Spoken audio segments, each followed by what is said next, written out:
not.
Get it while it's hot.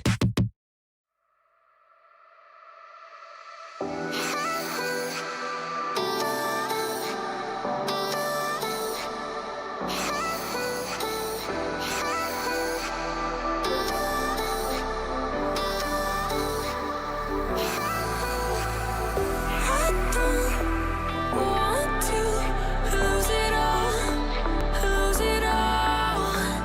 I don't want to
Hello everyone and welcome back. We've made it. We've been hired again and Moddy has made it back by the skin of his teeth. This guy disconnected, completely crashed, lost all connection. But he's made it, boys. We've made it back as well, as we said. We've been hired again. We've been brought back on for Split 2, Yummy. I'm surprised. Are you surprised? I'm very surprised. I'm also excited. I mean, we talked a lot about last split, about Worlds, whatnot. But Paris is now the major that everyone's playing for. And I feel like that's always the biggest stage that you can possibly go to. Yeah, I mean, it's the best crowds. I'll say it. It's been some of the best crowds. Maybe, yeah, the best crowds. The French love their Rocket League. They love their football.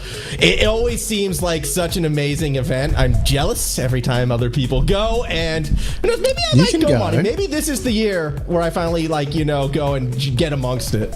I mean, I feel like if there's a major to be at, it's this one. Not only the RLCS majors, just any time there's a LAN in France, it's always popping off. And this is, what, 20,000 capacity stadium? Something like that. So it's absolutely going to go off. CJ, can you tell us how Power did go in Boston? Just a little recap, I guess, before we do look ahead to Paris, to the Paris split, the biggest major we're the biggest LAN we're ever going to have. Yes, we did have the Boston split. I'm sure all of you guys in chat were watching that one as well alongside us. Team Power were our sole representative. Only one spot now for OCE this season, unfortunately. Maybe 2 spots at Worlds if they can keep up the standings for the last chance qualifier. But Team Power in Boston, it went okay. I think maybe they got aura buffed by, or diffed, should I say, by LBP coaching on the other side of things, because they faced Ninjas in Pajamas in their group to make it out into the top 8, which would have been huge to go from obviously wildcards top 6 at Worlds to another top 8 playoffs, but they got reverse swept, Yummy, by Ninjas in Pajamas. So they 9-12 finish. Not the worst. They didn't come last. So it's okay. Just another one of those sad tales where so close yet so far. But of course, there's going to be a lot of stories around here in OCE. We got Take Flight back. They went missing after they bombed out early. They're going to be trying to make their way. Obviously, wildcard. They want to go back and not just secure a top 6, a top 4, whatever it is, but also the Worlds as well. And let's not overlook the Bulldogs either. I mean, they are the defending regional champ as well, Monty. They did have to reverse sweep to get it against a Power that maybe was looking ahead, maybe not. We'll see when we get into it. But they threw themselves right back in that mix for Worlds and Majors as well. Yeah, well, mention of Take Flight, mention of Bulldogs. Take Flight did beat the Bulldogs in the Swiss stage as well, so maybe that's a good sign to beat the reigning champs of OCE, and if they're really back, that's a way to introduce themselves. But, you know, it's been a interesting start, especially for Power as well. I have to mention that very clear. Power Heartless Game 5. That would have been not exactly what Power expected. I mean, the beauty of what we've got so far is the top 3 teams, it pretty much whoever makes the major, whoever makes Paris, should probably make the World Championship as well with the extra major points they get. Team Power, as you said, coming out of that group, they did it, well, Game 5, it's not the smoothest way they want to make it through, but still, they are a number 1 seed at the moment. Number 1 in points, sitting on 48 points ahead of Wildcard. Yeah, are you kind of assuming here that Take Flight aren't making it to Paris? Because I reckon if they go, they still don't make Worlds. No, I'm assuming they don't make it. They were severely disappointing last week. We know what happened there. They were showing up. They were basically like what the Bulldogs were as well. They promised everything in the open qualifiers and then under-delivered throughout the main event. But that was Group A. The Bulldogs made it through as well. The reigning champions formal from Open 3 as well, looking to go back-to-back. But nothing else too crazy from Group A? Nah, nothing too insane there, but when we look at Group B, which was also a little bit spooky for Take Flight as well, also needed to go 5 games against the champs, so maybe a good performance from Dougie, Mock, and Chores, but a similar thing, no crazy upsets when we look at this end. Maybe a chance here for Wildcard to be back on top, looking comfortable with some 3-0s. They've had a few dodgy starts lately, so maybe back on track after a couple of months to revisit their performance. Yeah, they're notorious slow starters, wild cards. So I know they went 6-0 throughout the groups in the GSL, as you guys can see there, but I'll still wait and see how they do perform today in that upper bracket of the playoffs. Speaking of the playoffs, let's take a look at the hybrid elim bracket that we will be going through today. 4 matches for you guys on playoff Saturday, as always. All 4 of the matches you see on the left-hand side of screen will be played. Then we'll have our 5 matches tomorrow. Top 6 will be through to Champs Sunday. We'll be starting with the lower bracket. But up top, you can see Power take flight, the team that Yummy is super excited to see make Paris. Wildcard and the Bulldogs we'll be seeing as well, which is... it did end up being the grand final because Wildcard did get knocked out earlier on in that Open 3. Champs Heartless down the bottom, Nerve and Bills will be our first matchup of the day. So we've got our expected top 4 there, Monty, in the upper bracket. Yeah, I mean, that's the way that you want things to go. If you lose early in the GSL, you drop down, you make that run difficult for yourself, but also difficult for that expected top 4. So we've avoided that. It's happened a couple of times this season so far. Yep. It's nice to see all 4 in the standard positions and, no major mishaps here. This is the first time that's happened this season, actually, where our top 4 teams are actually in that upper bracket, which kind of makes this, in my eyes at least, this is the most exciting Saturday we've had yet, because I think all 4 of these matches, starting with this one, have potential to go long, to go that distance. I'm surprised, Formal, because normally at this point in time, you'd be say to the folks at home, don't watch the first 2 matches, only watch this one. Don't go. Not this. This is different. No. This is a new split, new formal, better expectations for the games. I mean, look at these rosters. They're evenly matched. Outside of formal, what you will get in OCE for the most part is a lot of honesty. Yummy will tell you if you should just take a break during a series. But no, all 4 today are looking like fantastic matches. Hawk is just, I don't know if this guy ever plays the game, but he just keeps on rocking up on a playoff Saturday. He's playing with Nasty and Prompt, who have been absolutely grinding in ranked as well. They've been every lobby that I've seen so far throughout this split break. Oh, those are the bots you've been talking about. And yeah, they are the bots. Yes. They are the bots I've been talking about. Nerve Keckles and Laxon as well. So, I mean, it feels like a 50-50 matchup. It's a great start to the Paris split here, Formal. I like it.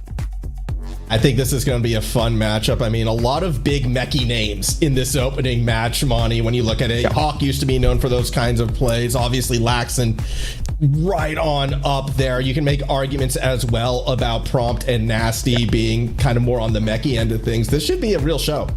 Are you expecting the mechanics to come out from Hawk in this one, Formal? I did caveat that with they used to. You know what? Why not? Let's bring it back. Hawk is, I reckon, unbeknownst to CJ, he's been on the secret grind, all right? He's been on the private servers running it up, and I think we're going to see it. So give me the Bills to win this game. I'm gonna jump back in real quick because I wanted to mention Keckles, and Yummy's kind of thrown a spanner in the works there, but I wanted to mention Keckles, one of the strongest looking performers for me last split, for someone who's sort of come out of nowhere. He was sort of in around that 16-ish area, I think, last season, but he's really popped off, and I think that probably for me, him, Laxon, too strong. I'm probably gonna have to go Nerve. Yeah, DreamHack is dead, and that means DreamHack Hawk is long gone. That's a long time ago, Yummy. That's 7 years ago. That's Hawk's prime. That's what I'm saying. I've got Nerve as well. Yeah, he still feels like the prodigy, but give me Nerve as well. I will say Keckles. I'm gonna take a closer look at Keckles throughout this split because I was streaming the other day and I was playing Banana Head, who was partied up with him. They were teaming in, and I actually said, "Who's Keckles?" So I don't know if I've got short-term memory loss, but I completely forgot about the entire first split. We'll see how he goes in this match. Clearly, I'm backing him in though to have a good one. So I think Nerve can get the job done. I'd love to see DreamHack Hawk come back if he can make a 7-year return to the peak of his powers, Yummy. That'd be pretty exciting. Yep, you believed in him back then, so I'm surprised that you don't believe in him now. The times have changed. So, it's been a long time. It's been a long time between drinks, but we're going to get into our first matchup of the day. It's a best of 7 here on Playoff Saturday. Welcome to the Paris split, ladies and gents, and welcome to the greatest region, the Thunder Down Under. Let's take it away, boys. I feel like I got strong-armed here a little bit, Monty, into taking the Bills because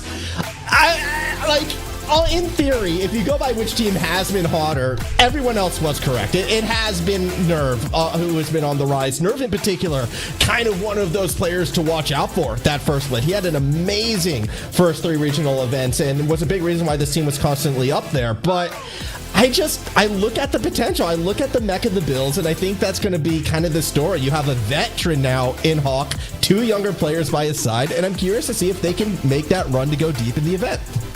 Yeah, I mean, look, I think both sides here have some real quality, but I'm not too sure with potentially lack of game time, as previously mentioned, with Hawk potentially not playing the game too often. It's an interesting look, and I'm not too sure how I'm feeling about this one. I feel like it could be close. I'm not going to lie. I think it could be a couple of games in it. Maybe not a game 7, but I think there's probably a few games in amongst it for these 2 sides. I still back Nerve here. I think Lax and Keckles looked too strong last split, and I think potentially that introduction as well, bringing in Nerve to this roster, might allow Laxon to be more aggressive and, be that extra sort of driving factor, see that more mechanical-based gameplay that we probably missed from him last split. I mean, that's kind of the big thing with Laxon. It feels like every team plays around Laxon, and how well they can play around him is how well they perform. And Keckles and Nerve, they're strong. We'll see what they can do, but I still don't want to overlook Prompt, and I really don't want to overlook Nasty as well. Nasty has been just that, particularly in some of these quarterfinal matches in the past. So we'll see how they perform. We will see how they look. Of course, this is live. These are best of 7s, and this is elimination as well. And we have a new overlay as well. Debuted in Boston, but, nice and fresh for the OCE stream as well. We like having the high-tech upgrades, and we've got one here to start us off to this Paris split. Nerve's going to get the opener here. No, Prompt gets on to the goal line, makes a save, and we've already had a goal line stop early into this one. And it is good to see Prompt out there competing with it. Good pass up. Hawk gets a redirect. All right, on a scale of 1 to 10, Monty, how mechy was that? I will give it about a 2. All right, that's 2 more than everyone thought. Let's go. He's bringing it up. I'm not sure if that really is the case. I feel like we're kind of on a scale of, 5 is kind of expected from these players. So anything lower than a 5 is probably not great. Anything higher than a 5 is like, yeah, good job, you've done something about it. You know what I mean? I'm going to redirect you to the score and who got that point. I don't think Hawk cares really how mechy it was. They're just happy with the early lead. And now we're going to see Hawk off the roof as well. Can't get the pass down to Nasty as Nerve gets in the way. And well, all goals do count the same. Doesn't matter how it goes into the net, but all that matters is that it does find the way into the back of the net. Hawk will, you kind of had a dig at Hawk, I think, in that pre-show there, saying, he used to be that mechanical player. Yeah, I think you're the one who sort of brought that onto him rather than anyone else. As Props might go up for another touch here. Yeah, but you also did say he hasn't got the mech he used to, and I feel like that's a slight dig.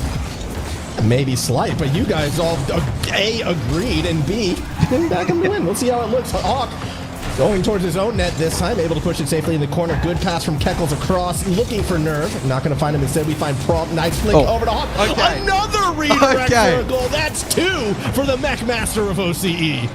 Yeah, that's a better one than what we saw the first time. The pace behind that shot, able to find 116 Ks behind. Laxon in goal, couldn't stop it, and maybe there's something here about this side for Bills. That is looking very good, and look, if the first one was a 2, I'd probably say that's slightly above standard. I'd say that's probably about a 6. I will say this right now, all right? We are looking again. We want those plays of the days. We want those clips. Make sure to clip them and share them and send them.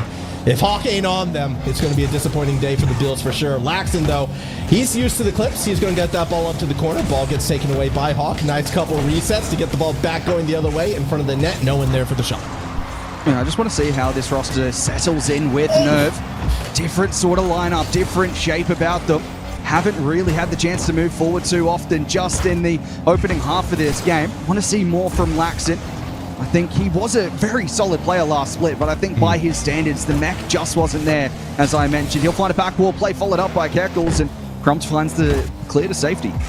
It wasn't just the mech that wasn't there. The results weren't there as well. You have to remember, this time last year, he was a regional champ.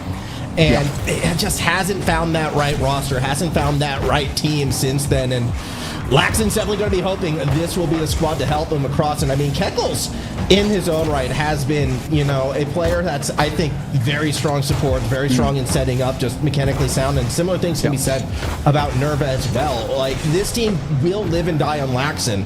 And they kind of need him to step up and be that guy. Nice little air dribble here, gets it to the opposite end, but what can they do from there? And it's just kind of momentarily giving up possession. Good 50 from Nerve, but it's not enough for the goal.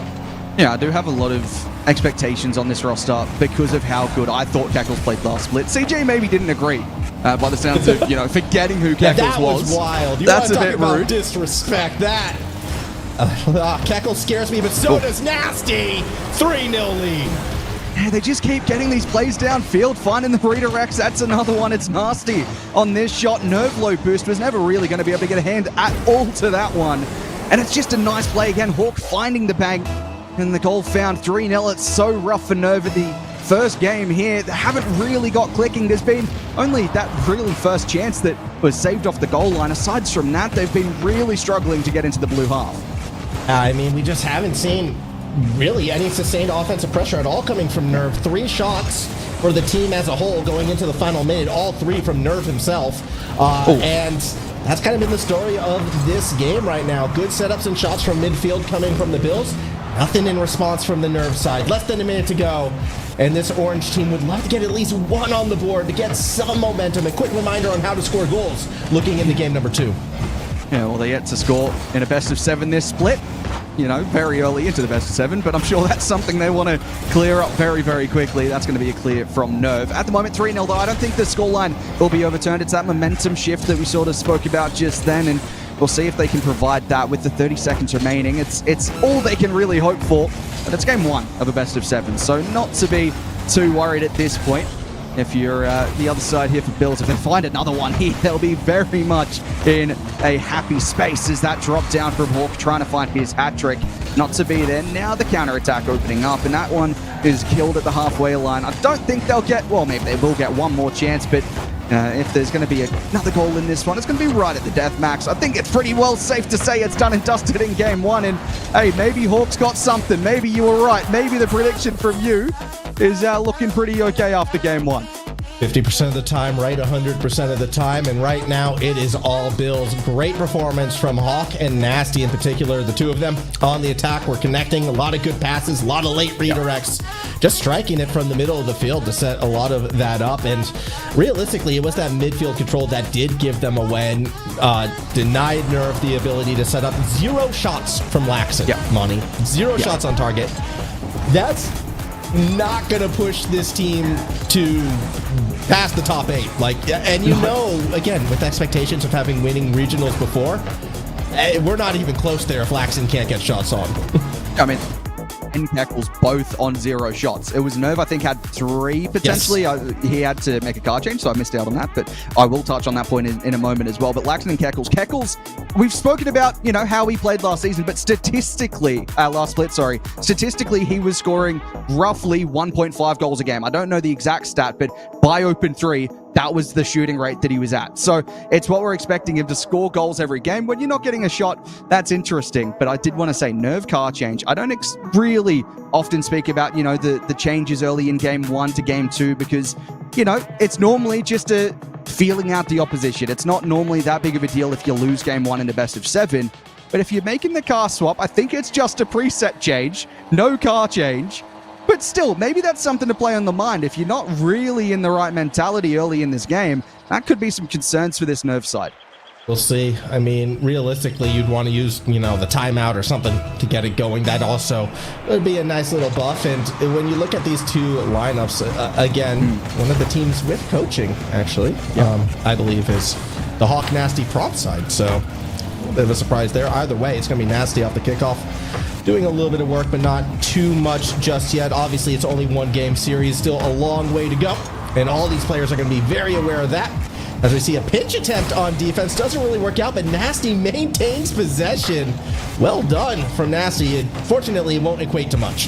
Yeah, it's nice control, but sort of cut off at the halfway line. Keckles 2 advanced forward there. Prompt might be able to just sneak by a couple of defenders.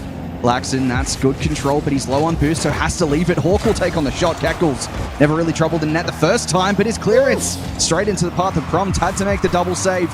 And Nerve again, they're just struggling to get these clearances going forward. They've got a couple of chances just to build some momentum going the other way, but it always seems to break down. Just not even getting into the final third here, they finally break into it, but Nasty controlled again, and this is a very good gameplay from them. No one home. Nerve has just completely left the net wide open. That's not the way you want to concede.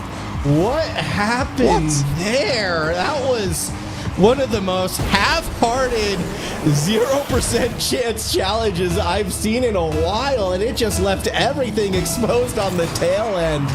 A disheartening goal for sure from the Nerve side, and now 4 unanswered goals throughout the series. Another first goal early lead for the Bills, who just, they feel in complete control, and that's putting it mildly right now, Monty. Yeah, what feels so lackluster about that goal as well was it's not only the, I mean, you said sort of half-hearted third man commit. That's another one on the board, but it's just people going out for a drive and never coming back from Nerve. There's no reason to send players as far forward as they did on the first play. What color's the trail? It was blue. Okay. All right. That's a little nervy. A little get it. But yeah, twice in a row just beat. This time there was the bump. So it wasn't as if there wasn't anyone kept back, but where is the fire? Where is the signs of life right now from this Nerve team? Yeah, well, it's just not looking great. They can find something here. Perhaps they do have a goal in this, and that is exactly what I want to see from this roster. Laxon popping off mechanically, and Keckles getting the goal. Yeah, okay. The dribble off the ceiling, sick. The reset, clean, and the position perfect for Keckles. That's the Laxon that they need, that Nerve needs. That's how they are going to win these games. Give Laxon his space. Let him cook. Play around it, and you will find success. Laxon again now has space, but is on his own half this time around. Still will find Keckles, who gets it nearly over 2 defenders, but the third in Hawk will push it to safety. And he gets a great second touch as well. Sets up Nasty. He won't find the double. Out to the sidewall where Keckles can take possession momentarily. Prompt across. Nerve has to be kept honest. That was Nasty lurking for an opportunity. Still Prompt will find a play off the back wall. Followed up, and well, Hawk went too quickly to that one.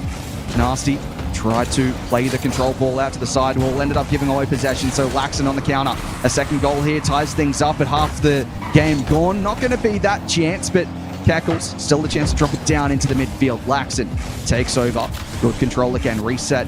Couldn't get by Prompt. And those are the plays still. We're just not quite seeing the same ability from this roster that we expect from them. He's normally just so much quicker on those plays. Not making it happen as Keckles drops it down. Still awkward. Out to the sidewall. Yeah, awkward and not much, the remaining attackers could do. Now Keckles, oh no, bumping teammates out of the way, Prompt waiting. That could have been a disaster. They do bail themselves out till Hawk puts a shot on, straight on, caught by Keckles from Prompt, waiting midfield. Will keep the pressure on. No boost for Keckles. Still finds the touch. Laxon has to burn their boost to follow it up, so even though they cross the field, I don't expect this attack to bear fruit. Everybody on the same field means a cross-up will clear up space for Prompt, who takes to the sky, off the roof. There's the demo, but also the save from Nerve. Now, I'm still just not liking this gameplay overall from Nerve. It's so weird to say the team Nerve. I'm not talking about the player individually. I'm talking about the roster overall. As Nasty drops that to Hawk, still a chance, not quite, but it's just so almost tired at times from this Nerve side. They seem like they haven't woken up into the series, and even if they make a comeback here, I'm feeling like a timeout's needed as Hawk finds the double and extends the lead. Hawk does it again. Another beautiful, highly mechanical, best mechanics in OCE type goal right there to get his third on the series. I mean, I think Lunar has to give up his top 100 mech crown. Yep, that is a goal we would have seen from him back in DreamHack Hawk all those years ago. And I thought you meant Lunar there for a second. I was like, Lunar was never in DreamHack. No. Well, look, Hawk is known for his attack, not his defense, okay? Yeah, well, I'm not too sure. That doesn't show at all why that's the case. I mean, the defense there, he's going to struggle making that stop at any time. True, that's true. It's so difficult to stop that, but that is, I mean, Nerve back into it. Maybe there's something here for them. I was pretty harsh on them, saying, even if they were to win this game, I feel like a timeout could be unnecessary sort of thing just to wake themselves up. And that was more of a mistake rather than them forcing anything to be too good, too high quality. Minute remaining to bring one back into this to take at least an OT, but it still just feels like the pace isn't there. The care isn't there for these players as, well, Laxon might just try to shut me up, trying to find the reset, gets over the top, tries to find a bonk as well. Laxon keeps going, Nerve will get there, and we're tied up. And there it is, the Laxon effect. Look how many defenders he draws onto it, both Nasty and Hawk, burning all of their boosts to get there, and he just drags them all to the back corner of the net. Nasty, desperate attempt, was close, not close enough. Tie game, 40 seconds left. Next goal, Monty probably wins game 2. Yeah, and that's not what I was expecting to say, or at least see in this game after how difficult it's been for Nerve in the start of this one. Hawk to the ceiling, drops down quickly, and Nasty didn't have the read on it. Might be a chance on the counter. Nerve taking this one into the skies, takes the challenge prompt, a little awkward, has to reach it, he does it! Keckles is there for his hat trick in game 2. It's almost as if you can get offensive pressure against these team, opportunities will arrive. Prompt just misreads it off the backboard, and Keckles in the right place to punish. We're now seeing them play forward. We're now seeing them take shots. And with 21 seconds left, that might be just enough to take down this game. Yeah, well, have to see if they can find something in the final 15, but I'm not going to put it past them from finding something. Hawk, that touch was clever, but never got back to it. I'm still not overly liking everything I'm seeing here from Nerve. It's looking better now. Those plays in the final sort of minute here have really come alive from them. It feels like they have woken up, and maybe I'm not saying they need that timeout anymore. That was a much better finish to the game than they had in the start. Even when they were scoring goals at the start, it never felt like, you know, there was that confidence about them. Now they definitely have the confidence. They look so good now. I say so good. Laxon come alive, getting a couple of assists. That's exactly what we want from him. Keckles coming alive, getting 3 goals out of 3 shots. That's the shooting percentage we expect from him. So this is much better for Nerve. Yeah, that was just, you know, cleanup duty. Keckles playing around the team, getting those goals, taking those opportunities. I mean, again, when you look at it as well, though, the pressure Laxon would draw on some of those individual plays, phenomenal, and opening the door for the rest of the team. So even though Laxon had the lowest score, I think he had a large impact on a lot of those goals. On the other side, though, if you're the Bills right now, I mean, their attack I still think is solid. And if you look at their offensive pressure, they still had more shots on target. I feel like they would have had the ball more often on the orange side than not. But they were giving away a couple too many. Like, they were getting drawn in a bit too much. They weren't as disciplined on some of their defensive rotation sides, and it left them in sort of awkward, you know, 2v1 situations or 1v0 situations. I think a bit more discipline would go a long way. We'll see how they look. I just don't know if the Bills are that team. When I look at this squad, well, they should be. Prompt always has been a very strong defender. He had a couple misses on the latter end of that game. I think if he gets back on form, they'll be just as dangerous. Yeah, and something that you sort of spoke about was Laxon's flip reset play where he drew in 2 defenders and it was practically an open net to follow up. That's what Laxon is very good at doing, making players jump, making players challenge him, and sort of being almost a misdirection for his teammates to follow up. I think that's where that composure, the ability just to send one. You don't need to send 2 here for Bills. If they can get that under control, then it won't be so critical for Laxon to make these plays, but he's going to go for another one here, finding a play to the back wall, cleared away, and that's better. I mean, he never really looked too threatening there, but at least he didn't throw 2 defenders to it. Yeah, they threw a couple, got some pressure, but not too much after that. Here comes Prompt now looking to connect with Hawk. The pinch was powerful, but Nerve was there. Early save, doing a lot of good. Now Keckles with the reset, trying to take it to the net. Backward setup. Hawk gets a wheel on it, gets a second touch as well before shut down by Laxon. Yet across midfield, Prompt will keep it moving forward towards the backboard. Caught by Keckles. Hawk gets underneath it. A chance for a setup. Looking for Nasty. No boost, no chance. Laxon makes the save. Yeah, just couldn't get there in time, but that's a giveaway. It's a play across from Prompt, and Hawk was making the defense jump. Laxon, sidewall, takes the 50, does ever so well, gets the dash as well from the sidewall, might find the pass to Nerve. What an assist as Nerve finishes the play off. That was really well done right there. Laxon just sticks on it, gets past 2 defenders, and a perfect dish out to Nerve, drives it straight in. Laxon might not be scoring the goals, Monty, but is such an offensive threat, and you can see every time he's given space, every time he starts to push the ball forward, good plays are happening for the Nerve side. And that's exactly what we want from Laxon. Yes, it's nice when he finishes off the highlight play himself, but overall it's just being that impact on offense, making something happen, and he's starting to do that in this series. However, double commit defense, open net for Nasty. All that hard work to score the first has led to them conceding the second. Yeah, I mean, it was pretty straightforward. Double commit, leaves the net open, small breakdown, and really an unnecessary one as well, because it looked like Keckles underneath it was going to get to that play, but trust didn't seem like it was there. Maybe he called for help. Never know what the comms really were, but the end result was a double commit, an open net, and a tie game. And now Nasty trying to make something happen for a lead back in their favor. Laxon trying to find the sidewall double, won't be able to get the touch, but it might still be there for Nerve.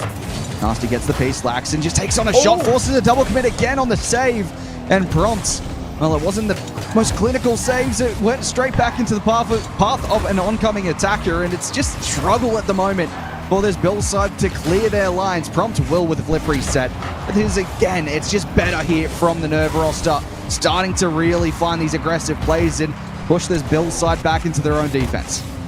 Prompt, going to be the one leading the charge this time around. The spearhead gets the ball to the corner, looks for a bump, isn't able to find it. Keckles got through, got a wheel on it. Defense, though, still will be under the pump. Laxon throwing it down, has boost to work with. Actually gets it past the midfield line until Hawk will play keep away, but doesn't really have support. It's back in the midfield with both Prompt and Nasty now committing. Might have left the net exposed. Prompt able to rotate back, but pressure is going to come from the Nerve side, starting with Laxon. Triple double commit. Still, Prompt stayed back, makes the next touch, next save. Laxon wants to stay on it, plays through the corner, second touch there, but can't find a teammate. Yeah, it's not only these double commits, it's also just the positioning. It seems at times for Bills, they've got all three in the same corner. Not where you want to be positioning yourself. If you got two teammates there, you probably don't also want to be there as Hawk moves through the corner now. Center ball, there was a bump in amongst it as well. Nasty gets the shot away, Keckles makes the save. Back into this corner for Nerve, has to get the clearance, does so. Will buy some time for Keckles, but that's just not enough. Sends it towards the goal, never really had control behind it. Laxon takes the shot from a wide angle, and Nasty now controls to the sidewall. Good 50 infield, Prompt will clear it. But again, we're just seeing at times for both teams, they're not really taking possession, they're just taking these awkward challenges. That one would have been, for a moment, a scary situation. Well, Hawk just went and stole the back corner boost, so I think they're going to be a bit more committed here, except it looked bit of friendly fire right there. Nasty falling on his teammate, and that quells that attack, at least temporarily. Hawk's going to get another chance at it, but had to burn that boost that they so cleverly stole away. So they're not able to do too much. Nasty, though, on it. Hawk again stealing the boost. Now setting up Prompt, and that's going to be the lead. And there was a keeper in net, but they just couldn't get the hand to it here. I think it was Nerve, was it? No, it was Keckles in net. Just pushed towards the front post, and, well, put himself in the wrong position for the save. Prompt probably a very easy goal by his standards. Didn't expect it to be that simple, I wouldn't imagine. But 2-1 Bills might be able to turn the series back in their favor. Still a minute and 10 remaining. And Flaxon can have his say on that. It's going to roll the other way, not on target. Keckles will try to get the clearance. Hawk again stealing the boost. He has been a bit of a little thief right there. Just kept stealing that boost away. And I mean, we're seeing the longer-term effect right now in the struggles for Nerve to get that ball past the midfield line sustainably. They might have something here, though. They create a bit of time, create a bit of space. Nerve's going to go up for it. Hawk not able to go back and seal the boost this time around, but is staying midfield. Nasty won't be able to get it to him. Nerve got in the way. Prompt's going to try for the clear, but again, the attack stays on it. Half a minute to go now, Monty. And Nerve is running out of time here in Game 3. And Nasty leading the counter-attack here. Hawk on the follow-up, finds the back wall, nothing more. Nerve didn't get the piece that he would have liked, so Prompt gets a chance into the corner, has teammates to aim for, goes alone, and the ball just rolls without any real threat across the goal line. Followed up, out towards Hawk on the corner. Has 30 in the tank to work with, won't be able to get past Laxon, but they have to go the full length here. Laxon tries to take the 50, doesn't get it, Keckles past it as well, and Nerve awkward. That should be the game done and dusted. It is Hawk finishing the playoff. Yeah, but don't get it twisted. That was all Prompt. Great challenge, and then the light tap afterwards to get past not one but two defenders and leave poor Nerve back on their own, some lonesome without boost. No chance he's making that play. Really, really well done from Prompt, and that'll be enough to take this third game. And despite the fact that Bill's winning this, I'm still liking more from this Nerf side. It's not the same sort of loss that we saw in game 1.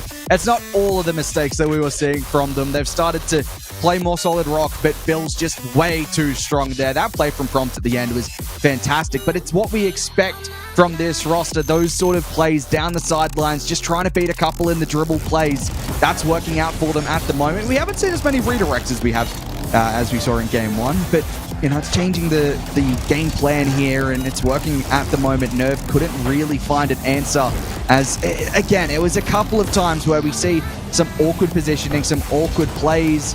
I'm just not necessarily sure where it goes from Nerv. I would have liked to see a timeout as well. It's not quite something that, you know, I don't know if OCE teams have really learned, hey, we should probably use the timeout or not, but I would like to see them use that timeout. Yeah, it's tough because you got to go. It's such a vibe thing, I feel like, with a lot of the teams outside of the top 4 for when they take that timeout or not. And I can kind of understand Nerv thinking, okay, we just had a couple, 50s not go our way. That last play was a little bit unlucky because we were maybe pushing a bit too far forward trying to equalize. We're still feeling good. We're still feeling confident. We don't need that timeout. But now you're in a position where if they lose this game, down 3-1 in a series with, a team, have they been the flashiest team, Hawk, Nasty, and Prompt? Not really, but they've been consistent. They've been solid. We haven't really seen many unforced errors from that team in blue. So we're going to have to... fire's got to get lit again, like we saw at the end of game number 2, if we're going to see, Nerv get back in it. Well, that's a way to get them started. Nerv will find the opener. Not sure where the defense went missing here. It was kind of awkward with that dive. Just not quite getting the connection from Prompts. And easy as you like from Nerv, he won't get an easier goal in this series. Oh, so it's a good goal right there. A good way to start. And this is why I was saying, if you still have that confidence, maybe you don't need that timeout. And nothing is validation than a kickoff goal, right? Give that early lead. Let's see what the defense now can do for the Nerv side. Keckles, well, actually is able to dribble it up to Laxon with momentum, with boost, and with a 2-goal lead. It just feels like it's your game, now it's my game. Your game, now it's my game. It just seems to be it's just swapping heads and who's good on defense and who's not. That's just an open goal, a bit of physicality about it as well, but it's just never really the players back home when they need to be. And this time around, it's to the benefit of Nerv as they get this one back on track. I have a feeling, Monty, that all day is going to be like this, by the way. Like, I didn't have a chance to mention it on the pre-show. I kind of hinted at it. I'm going to be disappointed if we don't get at least 2 trips to Champions Field by the time the day is done. I think there's potential for all 4 of the games to get there, this one included. I know you didn't believe in it, but I kind of do. And the longer the series go, the more I'm starting to believe in it as well. Laxon, he's starting to feel good again this 4th game. Had a chance right there. Nasty, though, just with a beautiful beat. Laxon should be able to get back in time, though. So it won't be converted for the goal this time around, yet it's still a good setup for the team in blue. What are the 2 most likely matches for you to go to Game 7? If you're thinking 2 of them are, what ones are going there? I'm thinking our 2 elimination games. If I had to pick 2, it would be the first 2. Bulldogs versus Wildcard is close, though. Okay, yep, no, that's fair. I mean, I am actually really excited to see that matchup after how, not to be toxic, but how poor Wildcard looked against Bulldogs in that open 3. So, maybe if they can find an answer. I think there was a lot of nerves in that one as well. No pun intended about this series, but, I think that's potentially something to look at. But this series, look, I did say I think there's probably a few games in it. I think it could be a Game 6. I'm not sure if it's really a Game 7 for me personally, but we'll see how it progresses. At the moment, it does feel like it could be, I suppose, with the way these games have been going, and I probably have to agree. I think Heartless against Not a Champ should also be a Game 7. I think the 2 elimination games are a good call from you, although I still think Nerv are probably going to get across the line in this one, because that's my prediction and I'm standing by it. The yummy propaganda. I know some ball, okay? Here we go. Pass back to Hawk. Gets stuck in the corner. Double commit, both with boost. Laxon now. Chance to make this a 3-goal lead. He's going to take it off the roof. Backboard setup. Keckles has a peek, but not quite there. Good play. Hawk. Oh, I spoke about needing to find those redirects again. And there is one. The counterattack was so swift. It was just easy enough for Prompt to find the play. No boost for Nerve. Calm as you like, 2-1. Don't believe that yummy propaganda. That was the meckiest of mech goals you will ever see to find 143 to put it in. Hawk is having a great series. Jokes aside, he has been playing very well, keeping this blue side in it. And I will admit, if the comeback happens, this game 4, that game 7 will be very unlikely. Bump from Nasty means Hawk should get the ball uncontested. Gonna try and dribble it through Laxon, though, and that's always gonna be a tough challenge. Keckles wants to follow it up. Prompt still get there to make it tough. Laxon, great recovery underneath, though, to keep control of the ball. Wants the reset. Goes underneath. Prompt is there, though, to take it away. And Nerve into the center. Keckles will try to line up a shot. The touch came through on defense. Nerve again, center ball. Demos. Double demo on either side is Laxon. We'll find the double, and you expect him to bury those. Oh, that's a bit of a shocker right there. Laxon normally so strong. Gotta hope, Nerve, that they don't regret letting that opportunity slip. Still a 1-goal game, and it's going to be Hawk from underneath. Looking for the second touch, can't find it, can find a teammate, but the shot goes wide from Prompt, and missed opportunity for missed opportunity. It seems finally goes in. Nasty equalizes the game. What is happening? This is just a shocker on defense. Laxon front post, no boost. The save was okay from Keckles, but again, just there's no safety on that play. The follow-up is too solid. 2-2.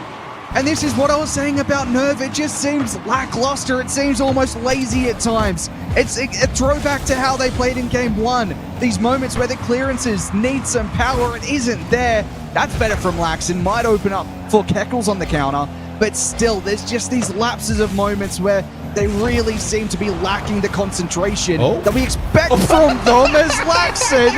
And he gets another, and it's probably the least likely would have expected from him. I mean, Prompt was the only one with boost, really, and they get demoed straight away. I don't think that the rest of the Bills were expecting that. So we saw 2 panic attempts. No boost for Nasty. Hawk was coming from an awkward angle. Yeah, that demo got them the goal. And Nasty, though, off the kickoff, nearly gets the waterfall back. But 1 minute to go. That demo may have just saved this series, Monty. Unless... It's not a series with the best defense. No. It's also not the best series with the best offense. It's a little lackluster for both sides on both, but hey, you've got to score the goals that you find in front of net like that. But still, can the defense on both teams find something more? It just hasn't had that quality we expect from these teams. I mean, it gives a lot of goals, but it hasn't been any highlight plays for the most part either. It's just been open net, don't mind if I do. Yeah, there's been a couple moments, right? There has been some moments on defense. Keckles had a couple nice double saves, and I don't want to say it's been a disaster class by any stretch, but it's definitely both teams left for wanting at moments, to put it mildly, and now we're in kind of a golden goal situation here in the final 30 seconds. Pressure coming from the Bills. Nasty. Would have had that redirect, but again, the defense just looks on his swords. No one making contact with the ball. Double commit on the attack. Nasty nearly drops it in. 10 seconds to go. Somehow Nerve is going to get the last opportunity in regulation through the corner. 5 seconds. Hawk will try to create some space. No way he goes back the other way, but Prompt might into the corner. Ball gets cleared back. Nerve waiting underneath. Can't get to the ball, and we have our first overtime. And it didn't feel like we were going to an overtime, but then a couple of goals that just didn't need to be goals happened. We'll see if there's something better in this overtime. As that's a backwall play. Good save from Laxon. There's that defense you wanted to see. Laxon barely keeping that one out. And now, Hawk and Prompt bumping into each other on the rotate back. Prompt still going to commit for the play. They're not getting back up from Hawk yet. Now finally arrives back after going all the way to their own back corner. Nasty in an awkward spot. Prompt has to avoid his teammate. Still gets a wheel on it. Now we see a challenge, but it's won by the orange side. Still not in a good enough position for the shot just yet. Now Nerve drops into the corner, wants to get back to it. Great infield, but Laxon not quite far enough progressed. We'll look to play around the corner now. That's going to be dangerous. Keckles will get beaten. Nerve has to play to the safety of his corner. Hawk will be the first to respond. Has a challenge, gets a touch, still has a flip to use. Didn't really make anything of it. Prompt still corner ball. Couple of defenders there, and it's still awkward, but it might break out here. Laxon. Great cut from Prompt on the halfway line. We'll get back to it himself, trying to take the 50 out towards Nasty in the corner. It's going to be Laxon again to the corner ball, but it's still not confident on these clearances. It's halfway line stuff, and it just keeps on going back and forth from the midfield. I don't like seeing Keckles being forced to make diving saves on no boost, but it works out this time, Monty. Nerf gets the final touch after a 1-2-3, and we have ourselves a tied series. I'm not too sure what's happened there. Prompt, I think, wanted to rotate to the back post, but the ball ended up being at the front post for Prompt by the time he got there. And that dive as well on the defense, I think it was Nasty, that just probably went too early considering what he could have been going for the challenge. He went for the flip when it should have just been a simple challenge. And that's cost him there. The OT goes the way of Nerve, and we have a tied series, which is, I mean, it feels about right on the balance of this so far. It does feel right. But can we get there with some better Rocket League, please?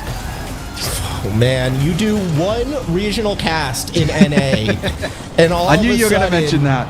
Yeah, I mean, you've changed, Monty. You're just, can we get some better, please? It's so demanding. I think, for the most part, have there been some awkward challenges? Yes. Absolutely. But there's also been some good pass plays. I think there's been some good attacks from both sides. I don't know. This isn't...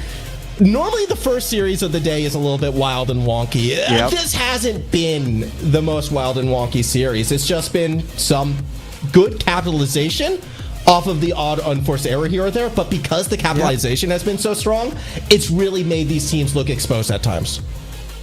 Yeah, and I feel like to fix that, you just stop making those unforced errors. I'm not sure why, I don't think there's much more to it. I think these players, I'm saying these players are good enough to not make those mistakes. They shouldn't be making these mistakes. I'm not saying, another region's better than this region. I'm just saying, I'll say we're EU better is than better. this. Oh, yeah. Okay. They have 5 seeds in the major. We have 1. So thanks for bringing that up, Max. Well, we're on the Paris map, all right? You got to remind everybody what we're playing for. EU is better right now. They're getting the major. It's going to be a sick major, by the way. Always love it when it's in Paris or in France. And, we have a French team as well in our region, all right? That's all I'm saying. We do?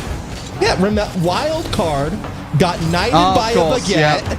Yeah. Okay, they are our French team, and unfortunately, that means they're part of EU being better than OCE at times. Well, didn't look like that in Open 3. I'm going to be completely honest with you. Yeah, well, that was all Bulldogs, baby. Yeah, the Bulldogs maybe should be making a move over to NA. Free sort of stuff over there for them. If they're good in EU, they'll be great in North America as well, is what I've been told. The Bulldogs play and lose in Vegas? We had a conversation about this beforehand, and I said this is the most of this sport I've spoken about.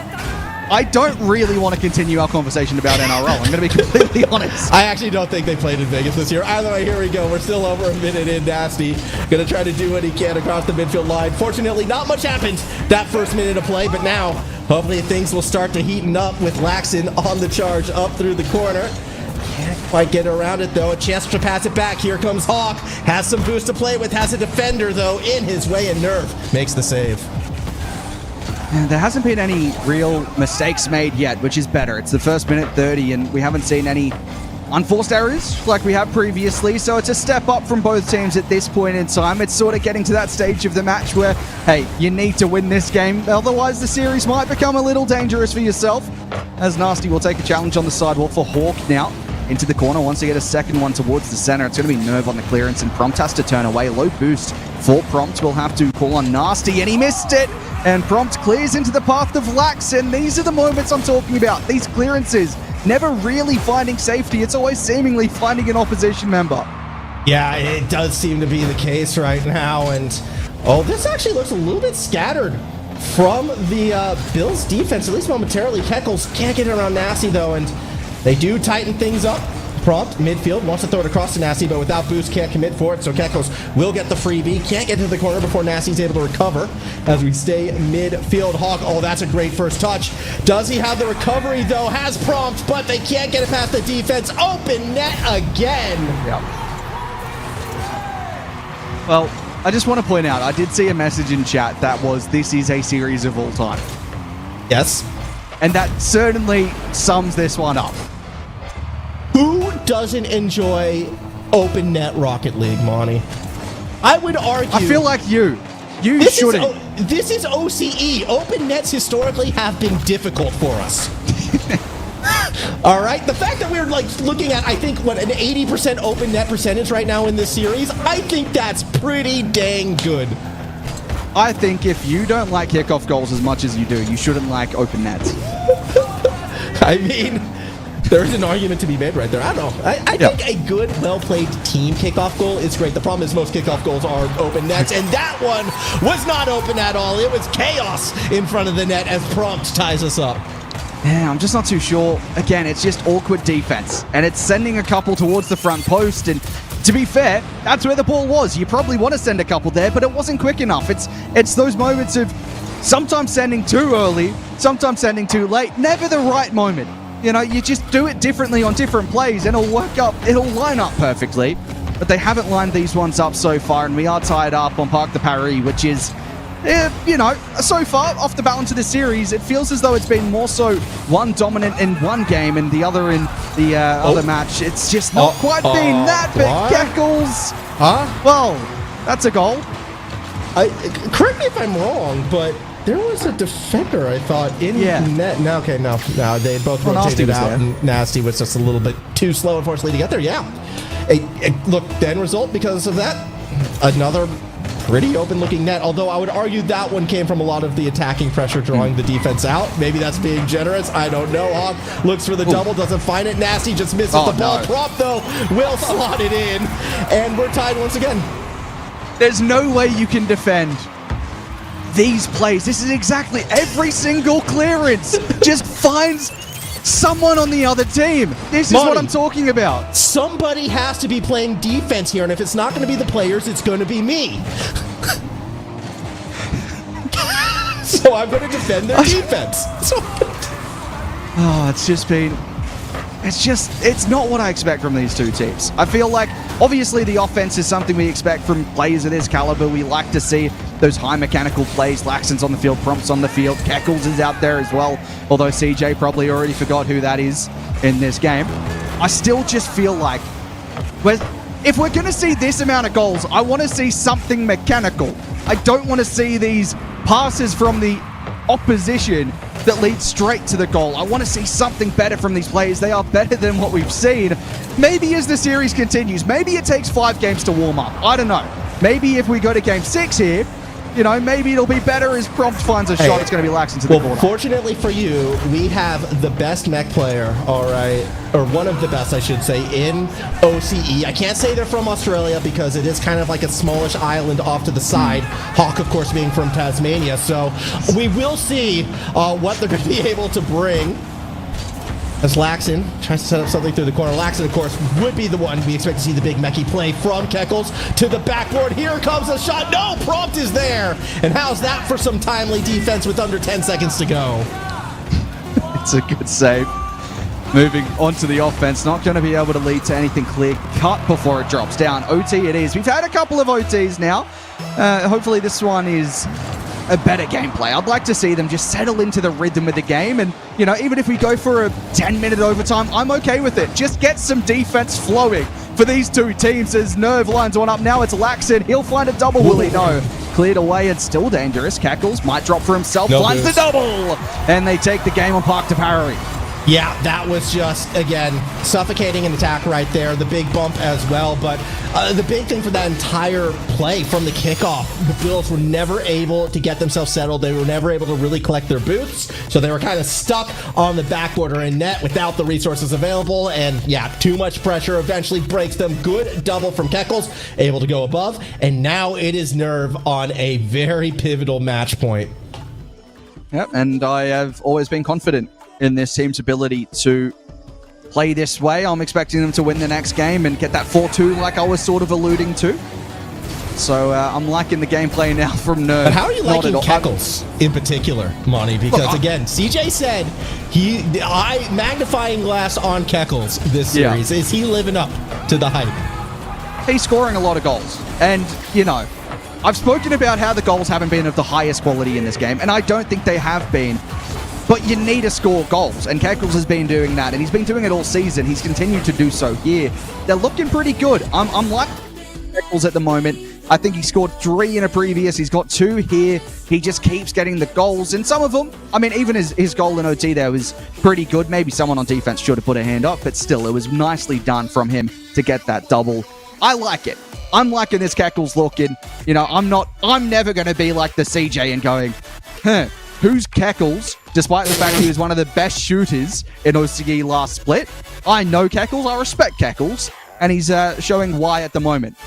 I mean, I'm with you as well. I think Keckles is a very, very strong. Has he burst the bubble? Is he consistent enough in these top 8s to get to say he's kind of burst the bubble to be a regular top 8er? No yet. So we'll see when we get into that. As a little bit unfortunate, I think the audience didn't get to see what we just got to see, but that could have been fun. Was that another? Did we get another Guru Classic? I assume so. Yeah, I think that's what that was. For those of you who don't know what a Guru Classic is, it's why OCE is actually better than NA, because when we go to the wrong map, we don't broadcast it. I'm hearing there was a bug, but I'm not gonna believe it. I think it's probably Guru's fault.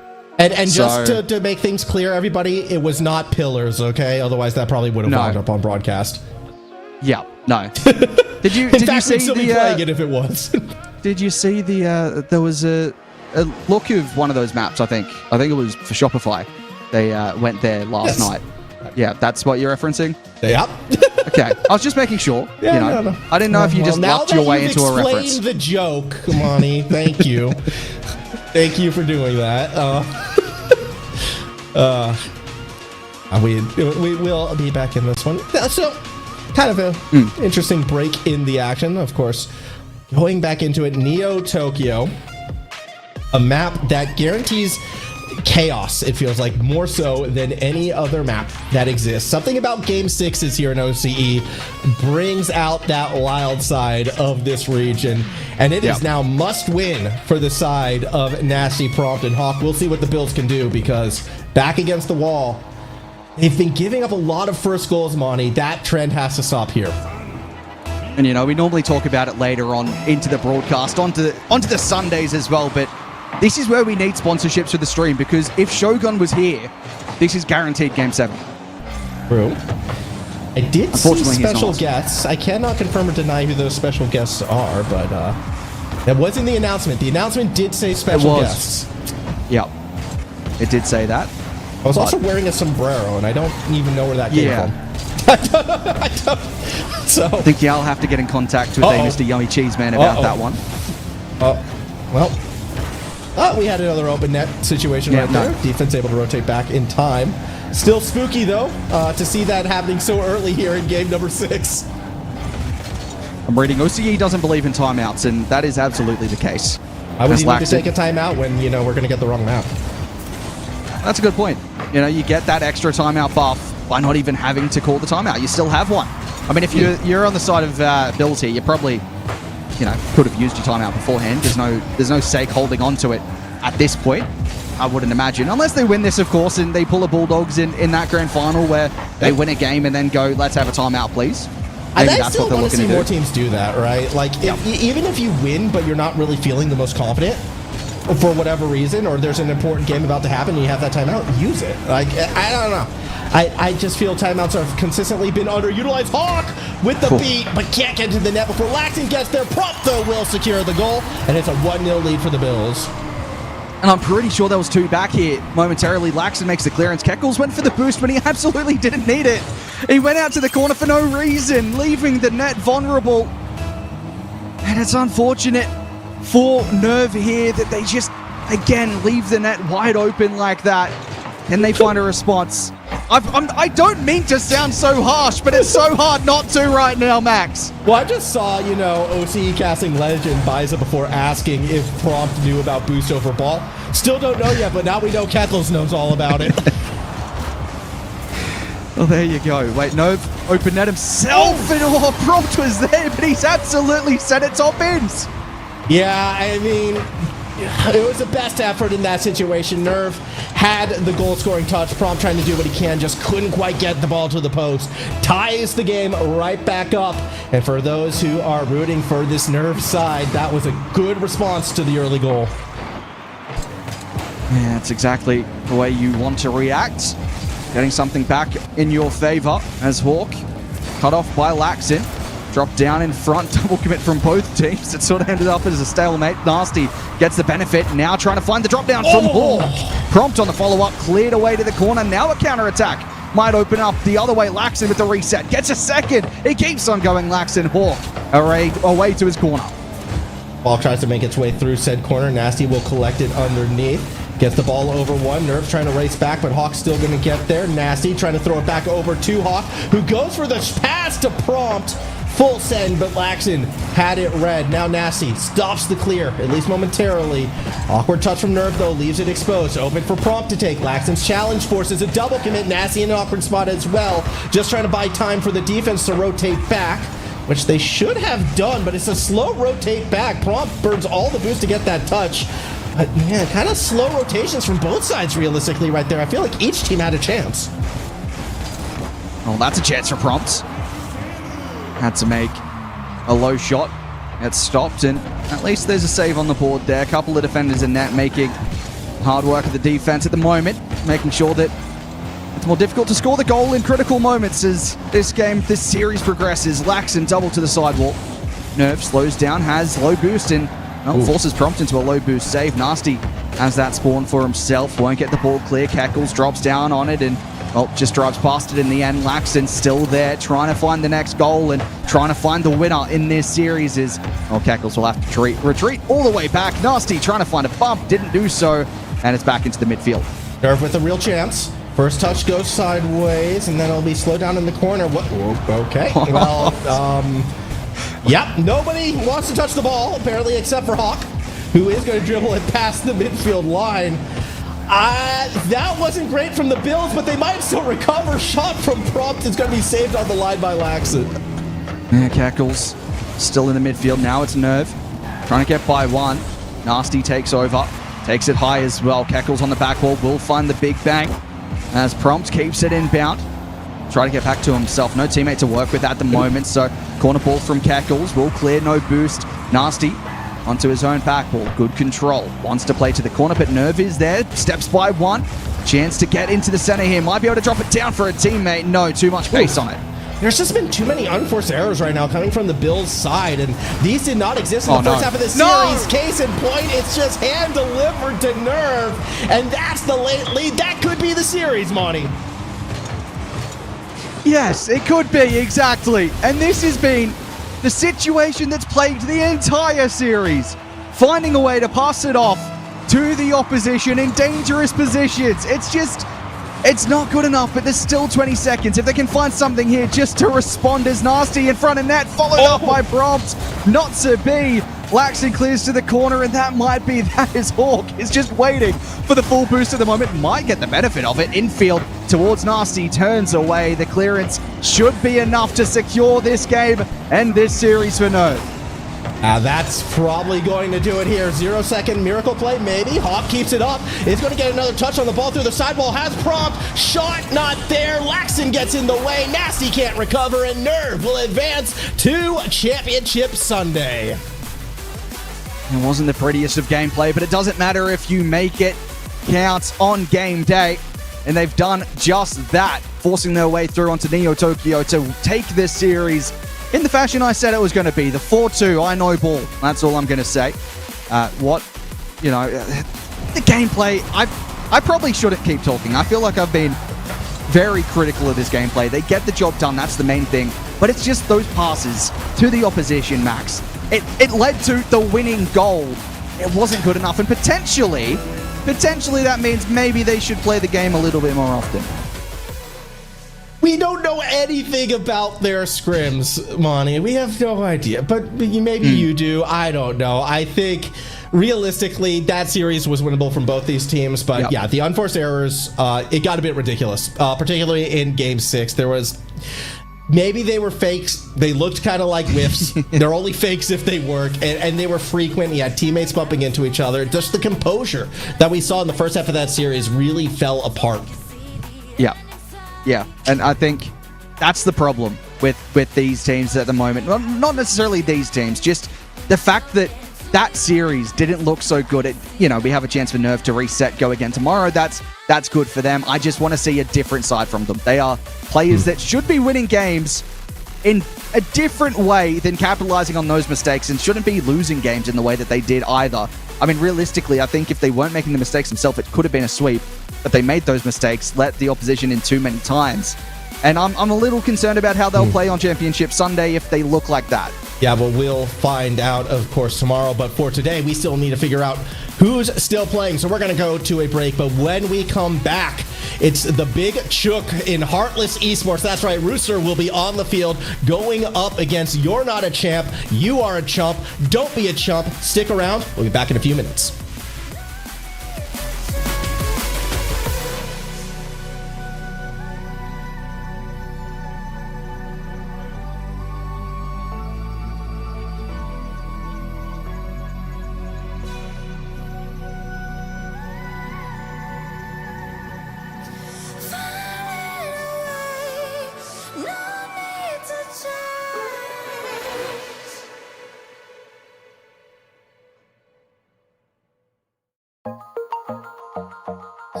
Hello everyone and welcome back to our first event of the split for OCE here. It's Open 4. We just had our first best of 7 in the playoffs. And once again, boys, we were all right and Formal was wrong. So we said whoever got it wrong can leave the show. What are our thoughts on that? Yeah, pretty typical, pretty typical. Did you see how he tried to pre-blame us? He was the first one to predict and then said, oh, everyone forced me to predict this. What's going on? He likes to play the victim, Monty, I think, sometimes, and we had to put him on timeout for a series. Yeah, it's good because he also didn't like the way I was talking about that series, and I think Yummy's probably going to be more considerate of the way that I spoke about that series. You know, I feel like out of everyone here, he's probably going to be the most critical, and I'm glad that I've got him and not Max, who's trying to be nice to everyone when that series just wasn't the greatest gameplay, I'm going to be honest. Yeah, the defense could use some work. We could have seen some more offense as well. Kind of almost expect this in the first event of a split. You know, teams that have not been playing for a while coming back, players that may not have had the scrim time that they need, but hopefully, well, especially for Bills, they turn it around for the next event. Yeah, or perhaps Nerve living up to the team name. We just saw some nerves across all the teams excited for the first event of the split, Open 4. Perhaps excited to be on the main broadcast as well on Rocket League OCE. But yeah, Nerve get through. Well done. They'll be in the top 6 through to Champ Sunday. We have 3 best of 7s left here on Playoff Saturday. And our second match will be that lower bracket round 1 champs taking on Heartless. Another best of 7 to decide who will be there on Champ Sunday. Yeah, and I'm very interested to see Heartless play because they did take that power series to game 5. So see if they can do something on this day. I mean, it's the big chalk, isn't it? So excited to see how he goes. But they take power, the Boston representatives, down to game 5. What can they do on a best of 7? Chubb's been an off and on player as well. Good to see him performing at least against Power and a chance to do so here. But Champs have kind of been that team that have sit there in the 4th, 5th throughout that entire split. They have been the gatekeepers of the top, so it's really up to Heartless to be, what I'd say, causing the upset. Yeah, I feel like Champs are relying on their veterancy a bit, but what I do like from Heartless is I was chatting to Chubb actually just in the lead up to the event, and he says that the Big Chalk is looking unbelievable in scrims, and they've backed it up, as you mentioned, Monty, with that game 5 going close on yesterday, should I say, in the group stage. So the fact that they're going close to a Team Power, our current number 1 team in OCE, who are 8 points clear on top, is a good sign, and perhaps the scrim form can be backed up on game day as well. Yeah, I mean, that's the dangerous thing of if their scrims are looking good, sometimes the scrims don't translate to the actual game, but they played well in the group stage against Power, so see how they do here today. Predictions, Yummy. Let's do it. I'm just feeling it. I'm going Heartless today. I think the smart choice is to go You're Not a Champ, but I'm just a believer at the moment. Oh, I feel like I wanted to go Champs. I'm going to be honest. So I feel like I want to go for. Yeah, no. But the thing is, it's the Big Chalk. Don't do this. And if he's don't he's in curse form, the desk. Don't do this. And if I choose it, I know CJ's going to choose the Big Chalk. Yeah, give me Heartless. No, why would you do this now? We've just cast a curse. CJ, who you got? I cannot. I want to go the Big Chalk, but out of respect for him and Heartless, I'm actually going to go You're Not a Champ. It's a 50-50 game. There's no belief in the Chalk. I believe in the Chalk, but we cannot all pick them. If we all pick them, they won't win. And I want it. Yeah, come on. That's what they all say. Classic Gibbs maneuver. I'm thinking of that angle. I will say the champs have been practicing a fair bit as well. I've seen them on the ranked grind, but what I am looking forward to is seeing the Big Chook, because if he shows up, if Chubb is telling the truth, and we saw a hint of it yesterday in the game 5, I am super excited for this one. It could be a game 6. It could be a game 7, if you would, boys, and we have another banger right here, right now. Take it away.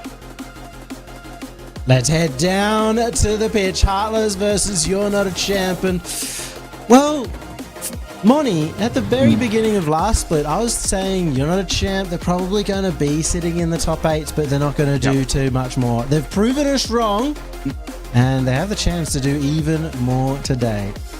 Yeah, and they also, mind you, missed Open 2 with Mock at least. They did have I think it was Prompt that jumped in for that substitute role for that one. But Mock, he's back from vacation in Open 3, and he performed exactly the way that they did in Open 1. A couple of top sixes, which when I spoke to Mock before the event started in Open 1, he said, yeah, we'll take a couple of top 8s. So exceeding their expectations, and they're looking to go back to that position again off the back of this series. I think they must be comfortable at this point in time. And we talked about the last series that nerves may have came into play. I feel like these players have so much experience, but also sort of more of a relaxed attitude as well at this point in their careers, that there shouldn't be a problem to their benefit.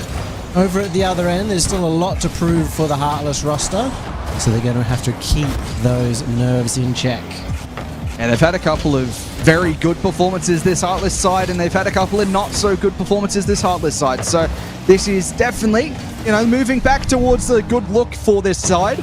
And I mean, if they can get the win here, it's up there with some of their best performances. I don't know if we've seen them in the top 6. It's always fighting for that top 8. I'm not sure quite if they've been in those top 6. I'm sure there's probably a couple amongst them, but this could be a massive step in the right direction to kick off their Paris split. As individuals they have, as a team I don't believe that they have. So that'll be the next level. Of course, early on in this competition, as we say, the first event of the split, it is wide open for anyone to get their tickets to Paris. And as much as these two teams wouldn't believe themselves in the running, and CJ pretty much didn't believe anybody but the top 2 could possibly make it, they still have a long way to go, and of course it's the Chook to get us off the mark. It's not going to be the flashiest goal we've seen him score, but it's very nice from Matthew on the assist. Finds him at the top of the box, and he has no mistake there.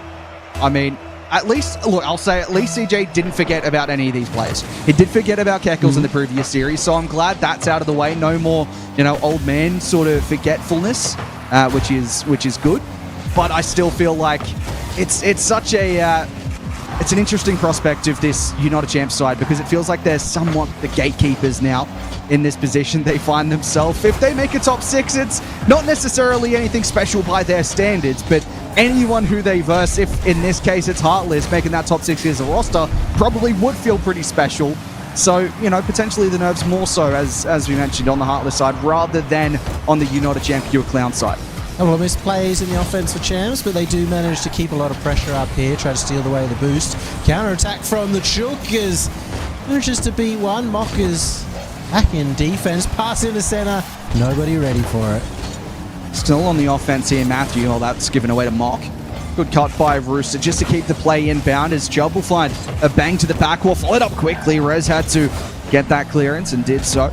Now Dougie in the corner, 60 in the tank, will take a challenge on one. Chubb on the second. Now Mock to find the clearance, but this is good possession right now. The pressure is building, and Heartless looking to score the next one as it drops down to Matthew. Not quite. A lot of very reactionary plays coming out. It's causing Champs defense to sometimes be a little late on the ball. It's allowed Heartless to at least maintain some forward momentum. Chubb getting a good first touch. Can't get around it. Can he get a second? Oh, it's off Dougie. It wasn't going to go in, but Dougie, the own goal, of course, it's OCE. And it's just, I mean, yes, it is an own goal, but the work rate from Chubb there just to keep on going. He didn't want to back out of that. He kept on driving towards the ball. He kept making it happen. And I mean, that goal doesn't happen without that effort from Chubb, and it's worked out for them. The own goal, of course, yes, not ideal, but it is good work. It's good effort just to keep the play inbound. And Heartless have looked very, very good so far. That wasn't the best of goals, of course, but they have had the control in this game. It's about causing the panic, forcing the mistake out, and that's exactly what you said Chubb did.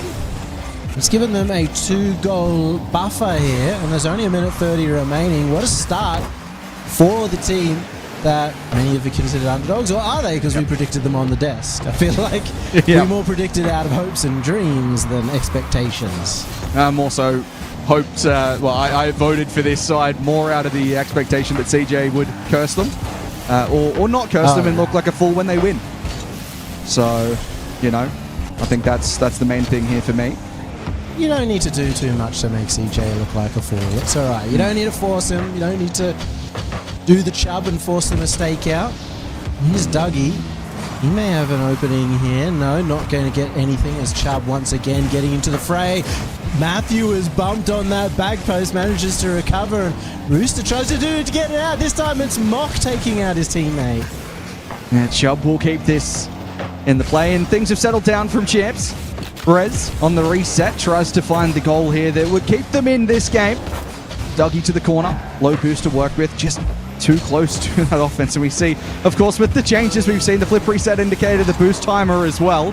We've seen a couple of players now just wait on the boost because they know, hey, I'll sit here for half a second and eventually it'll turn up, which is not something we are used to seeing. It's normally, there's no boost there, I'm just not going to go. Potentially throwing these players out of whack at the moment, out of position, as Rooster will find the back wall, but nothing more in 10 seconds. I think that's probably going to be the game done. Rez, no redirect. I feel like that's a bait sometimes. You just sort of go towards a boost that's going to spawn instead of just driving on through like you normally would. But, oh my goodness. Almost kept that one up, but Heartless take the first game 2-0, and a great start for the Chook, but not on top of the leaderboard. Yeah, well, he did open the scoring, but it was primarily through that work from Matthew in the corner, and I mean, Chubb gets credit for a goal, but it was really Dougie's at the end of the day as well. But that is a good start for them. Just, you know, we spoke about potentially out of the two sides, the one that this potential win means probably more for would be Heartless. They've been less likely in these situations. Champs have been here throughout their careers. They know what it is to be in a top 6. They know what it's like to be in a top 4. Heartless, not so much. But they come out, they start swinging, they get the first game, potentially just a nerve settler. And I like that from Heartless. I would have expected Champs to be the one to come out the gates a little bit stronger too. So that's even better signs for the Heartless roster. Didn't have to take too many shots. Both teams only getting 4 shots apiece. We saw they were kind of just trying to keep the ball pinned into the corner, into safety for most of that game, get a little pass across and see if they can finish it off there. But if the pass wasn't going to go anywhere, they didn't commit too hard. Almost the opposite, I'd say, of the last series, Monty.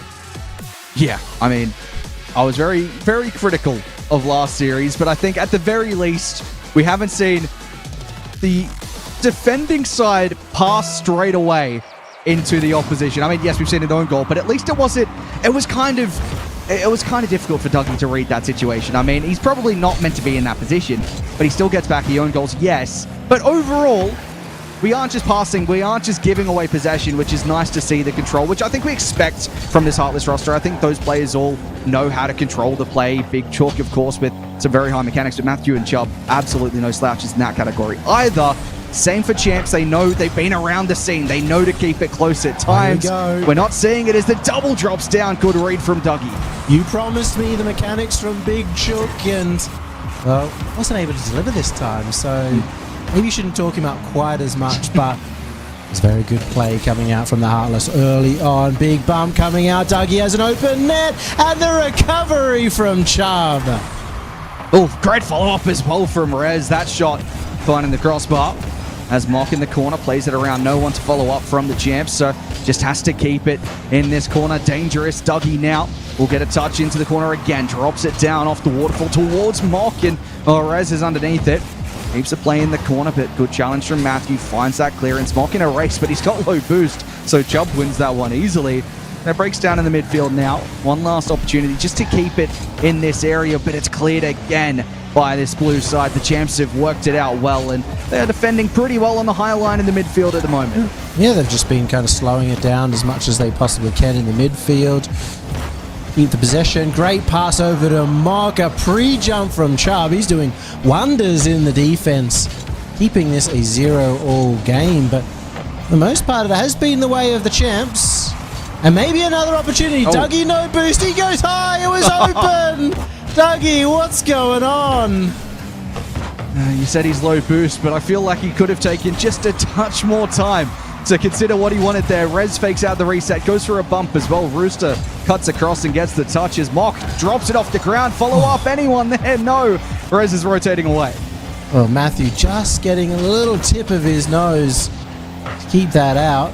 Been a few good opportunities still from the Champs, but as you can see, danger of overcommitting. Opportunity here for Heartless. No, it's going to be Dougie to pick it up. Looks for a flip reset. Goes flying way too far past it. May have overcommitted as Chubb gets demolished there by Mock on the way in. Cleared by Matthew, but only as far as the halfway mark where Dougie was able to get there. Hang on a second. Okay. Mock was back in time for Rez to leave that one. Wasn't sure he was going to get there. Mock on the counter again has no boost in the tank. Still manages to get a 50. Chubb back to Rooster. He'll get a second play here at it, but went past it. It's now Matthew takes on the shot. Crossbar down. Force Mock into the jump, but still nothing there for Heartless. It was almost a team pinch play that came out from Heartless there. Accidental at first, but would have been a brilliant way of scoring that goal, getting an extra height than was expected. Once again, an open net as Heartless somewhat been overcommitting when they do get these offensive chances. Need to just reel that back in a little bit, I feel. Otherwise, the first goal will go against them after putting in all this defensive effort. Mock trying to go for one of his own. No boost again, so it's all up to Rez. Takes it to the corner. Matthew around the outside. He's got a 1v1, and Dougie gets a good 50. That bounce is very high for Mock. It's a touch infield. Chubb will clear. That's just cleared straight to the opposition, though. And Matthew goes past it. Might buy some chances here for the bump to open it up for Rooster. And the follow-up just sent wide there. But that is an interesting jump from Matthew, going for the bump early rather than trying to wait for the passes. That time, misdirection again, saved away. That's unbelievable there that Mock doesn't get faked out in the defense. I thought for all money he was going to play for it, but held his nerve, shows his experience. 50 seconds left on the clock, and it's still 0-all game. And all of a sudden, Heartless getting a few more opportunities. Chubb, towards Rooster. That shot pulled wide to the corner. Now it's Matthew again, just keeping the pressure on. Will have boost to work with. If he can take a 50 here, it might just keep it inbound. Rooster, high touch him. Gives away possession to Rez, but he'll drop that one down to Chubb. In the corner here, Chubb just trying to get by, but Dougie keeps the pressure up. This is what we saw at the start of the game, that midfield line of defense. And now Chubb finds the clearance, just buys some time. Matthew up high, trying to get a dunk on Mock, might do so. Chubb again, corner ball, keeps it down. 10 seconds remaining, last chance potentially here building. And it slows down, and that's again the composure we expect from the champs. Well, some composure from both ends as well. I really love the play there. The last sort of 10 seconds from Heartless. You see them challenging, really communicating well together, challenging for each other, and then still getting into position afterwards, maintaining their boost, being willing to go for that counterattack. But we have a 0-all overtime, and Rez has made a maybe vital miss here, as there could be an opening. Rez has to recover just to get that back in time, but it's still a little bit of trouble here for champs. And they, I think, got the benefit of Dougie stealing the boost away from Chubb in the corner, so they couldn't keep the pressure on. They have to build back from their own half. Matthew from his corner wants to take this over the top. Dougie didn't get the touch. Got a bump, though. Rez awkward. Stays with the ball nice and close and still gets a reset over the top. Matthew towards his own net. Rooster finds the clearance. That was a good touch in the end from Matthew to get that back away from the opponents towards his teammate, even if it was towards the net. To have that trust in your teammate. Here's Dougie, full tank of boost, has to jump over one. So much traffic there. Had to stop for a while. Navigate his way through. Now Rez gets beaten out by Chubb. Awkward here for Mock, going backwards. We'll have Chubb breathing down his neck. No, Chubb is looking for the pass into center. It's a good one, but not a great shot. Yeah, Rez does well on his back ball. Gets a reset towards Mock as well. Chubb plays to the safety again of his corner. Matthew just putting the pressure on. Here's Rez on the sidewall. 80 to work with. Might make something happen here, Rez. Chubb makes the save, and Matthew allowed to break onto the counter. Tries to get by one. Builds it up towards Chubb and followed up into the safety again of the blue side. And some of the timings here of the challenge have been very close. Mock there to do a lot. Now Mock with 0 boost. Almost gets the flick. It's right in front. Another open net. There's been a huge overcommit. Mock can't get back in time. Rooster scores, and they're up 2-0. And it's so good on the counter, just from Rooster, just dropping down there. And yeah, positionally, probably not what we want to see from the champs. Too high up. Great follow-up from Heartless. And I have to say as well, it's great to see the player cams on, the celebration as that one went in to go, hey, we're 2-0 up against the champs. And I'll tell you what, the champs are not going to call a timeout. So they should have the benefit of no timeout buff as well, which is fantastic for them. Oh, it was a tough one to get through. A long overtime, 0-all, so a nervy game. And well, champs came out swinging. It felt like the first 3 minutes, it was all opportunities for the champs and sort of Chubb just holding that defense along the line. And then in the overtime, or just before overtime, that's when we saw the best of Heartless come out. Yeah, and I mean, another reason just to cheer for this Heartless side is the fact they have their webcams on. I have to point that out. How good is it? I always love seeing them in the playoff sort of Saturdays, well, not Sundays. Well, they have been in the Sundays, so on playoff Sundays as well. But, you know, just seeing the webcams is so good from them. It's another reason to cheer for them, which is absolutely great. But it's just not looked amazing from champs. I mean, it's only a 1-0 game. The defense looked pretty solid for the most part. Did break down that one momentary lapse in OT. Overall, though, they played pretty well. I don't think this is anywhere near ruled out of a champs opportunity to pull it back. I would probably have more confidence if they ever called a timeout, which they haven't done here. But still, there's something in this for the champs. Timeouts are overrated, at least in champs' eyes. And I will say, they would have felt like they should have won that game, that there were multiple opportunities to seize control. And so they must be confident heading towards a game 3. However, it will bite them if Heartless go 3-0 up after this one. Yep. Will be very difficult to find an answer from that. Rooster down the line, Rez cuts it off, and we've seen good plays from all of the champs side. It just hasn't quite led to those goals that they need to break through here. That's a challenge. Rooster buys Matthew a lot of time to take this one up high. We'll try to take the reset. Dougie does well, but still drops into the lap of Chubb here, who has low boost to work with. Corner ball, challenges out into the midfield. Dougie on the turn. This is a good chance for Rez. He won't be able to get the shot the first time, but the double towards Dougie, and he's sent wide. Yeah, I'm not sure why he didn't go for the shot there. Must have expected the defense and potentially try and take it around, but he'll go for the shot this time. Center net. Diamonds for Dougie, and that's the first goal on the board for the champs. And that is the mistake of the double commit at the front post, causing them some problems. They didn't make those mistakes last game, for the most part. At least it didn't cost them last game. So to be 1-0 down here, they won't be thinking that's too good for their standings in this one. Trying to make it a 3-0 series would be a lot nicer than having to go down to the 2-1 matchup, as Mock will play that one across the goal line.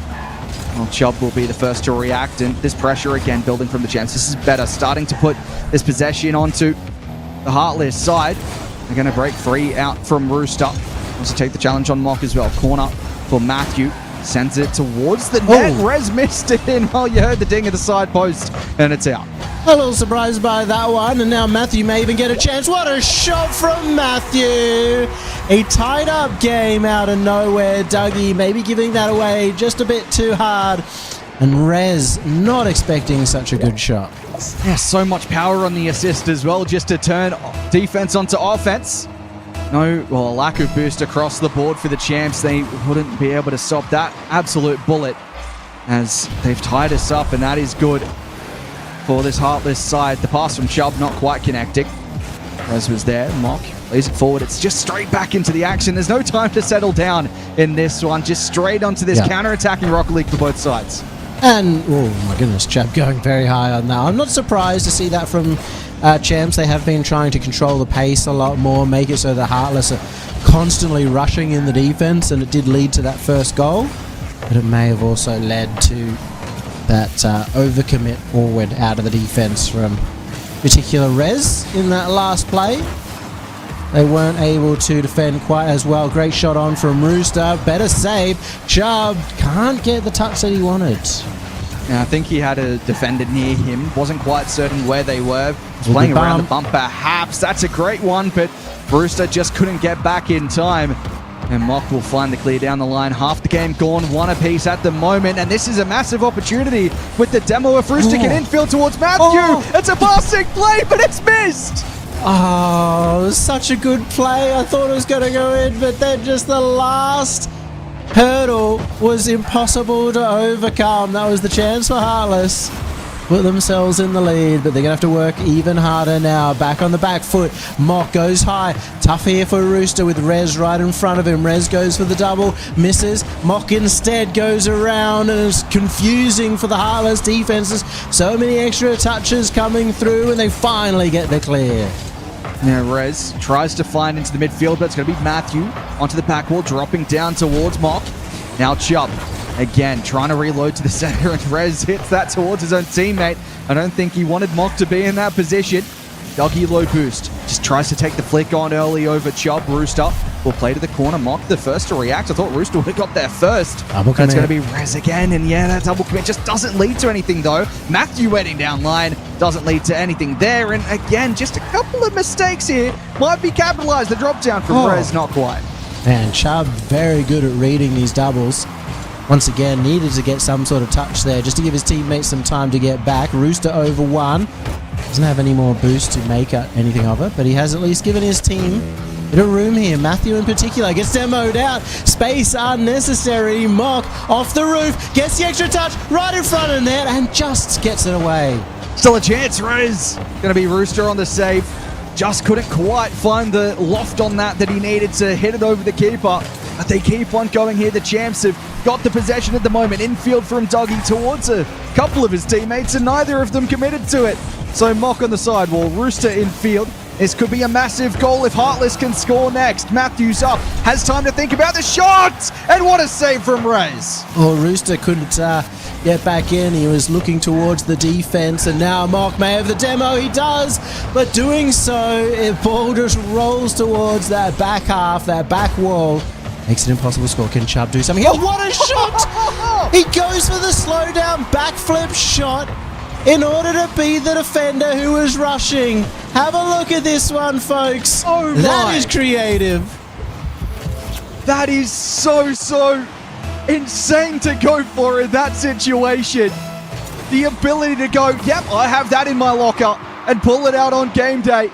That's given them the lead here to go 3-0 up in the series unless something can be found in the final few moments for the champs. You saw the cheeky laugh on Matthew's face as well as that occurred. His son rolls on the line, but they knew that something special happened there. And oh man, couple of moments. These games are so close. It's so different to the last series that we played. These games are so close, which is meaning all of these little tiny moments having such a huge impact in these games. And I genuinely can't wait to see that goal back. You know, in the winning goal, not quite overtime, but that was so good as Mock opened up the scoring. Didn't open up the scoring, sorry. Dougie got the goal there, but that's better from United Champion Clown. They started getting some goals, didn't really lead to anything for them. At least they get on the board, but still, maybe too little too late. And yeah, I mean, that's another great save as well. It's so good defensively at times that you have to like this out. And that is so creative. I know. The fact that he was willing to go slow, he had an enemy on his right-hand side, so he had to rush in some way, but still managed to slow it down, reel the opponent in. Because of the angle that he's basically flying backwards, you don't normally challenge somebody out of defense in a situation like that. That's why he was able to beat them. And that's given them the lead now. Yeah, well, not the lead now. They've extended their lead now, rather, up to 3, and they've put themselves on series point. This is such a good position to be in for Heartless. No timeout called? Any thoughts on that one? I've given up on the champs calling a timeout. It's never going to happen. It's just maybe if we went to best of 11s and they were down 5 games, maybe that's when they'd start calling them out. You don't have to be down 5. Yeah, 5. The only time I think it would happen is if you put Mock into the coaching position and not on the field. Well, he's been doing wonders for them as a player on the field, but maybe he does need to put on a little bit of a coach hat for this game. Figure out what little extra they can do, because they have been getting scoring opportunities. They have been defending well. They've just been a little bit missing on that execution, and that's the start that the champs wanted. It's a similar sort of situation as they found themselves on the first goal last game as well, though. Just sort of not really a great setup on defense for Heartless. Able to capitalize on it, which is great for just the ability to move forward in this game with that goal lead. But they need to make sure they make something more of it. That's a quick start as, well, Mock's going to have to get that clearance away. But for Champs, I think they need to score another. I'm not comfortable with them being on just the one goal across this game 4. They definitely need a second goal lead, the way things have been going, and also the way that Heartless have been able to step up the goal scoring opportunities towards the end of the game when it's necessary, have been able to pick up the pace as a game goes on. This one may be the opportunity for that second goal. Great 50 from Rooster, keeps it away. Mark in the corner, challenged by Chubb. Now Rez across to Dougie, has some time. Lofts that one to the ceiling. Going to be the follow-up from Rez. Still an opportunity from the side here. Not going to make anything from it. Well, that's a bit awkward from Mock, but still Rooster low boost will and a touch into the midfield. Not the greatest of plays at the moment. Low boost across the board momentarily. I think the tanks are starting to fill up now as Rooster takes his time. Trying to take the challenge across. Will be across to Dougie here, and he'll have something to work with. But again, it's just good challenges from Heartless. Well, that's not a great challenge from Heartless. Might open up from Mock, and the shot hits the crossbar. The shooting for the Champs has just not been quite in. It's been a couple of opportunities missed, and when that happens, this so often occurs. You think, I'm about to score a goal, you overcommit, and it's a goal at the other end. Yeah, and that shooting has been such a letdown, hasn't it, from the Champs a couple of times now, just hearing the ding of the crossbar or the woodwork, either or. They need to make sure they capitalize on those chances. That could have been the 2-goal lead we were talking about. They need to make sure that they extend the margin when they get the lead. They haven't been able to do so. The physicality there coming out didn't lead to too much. A miss from Rooster might mean that he's in a beneficial position downfield. Not to be. Dougie didn't find the redirect, and if he found that, it could have been dangerous to deal with on the defense. Yeah, Matthew didn't have the boost to deal with it.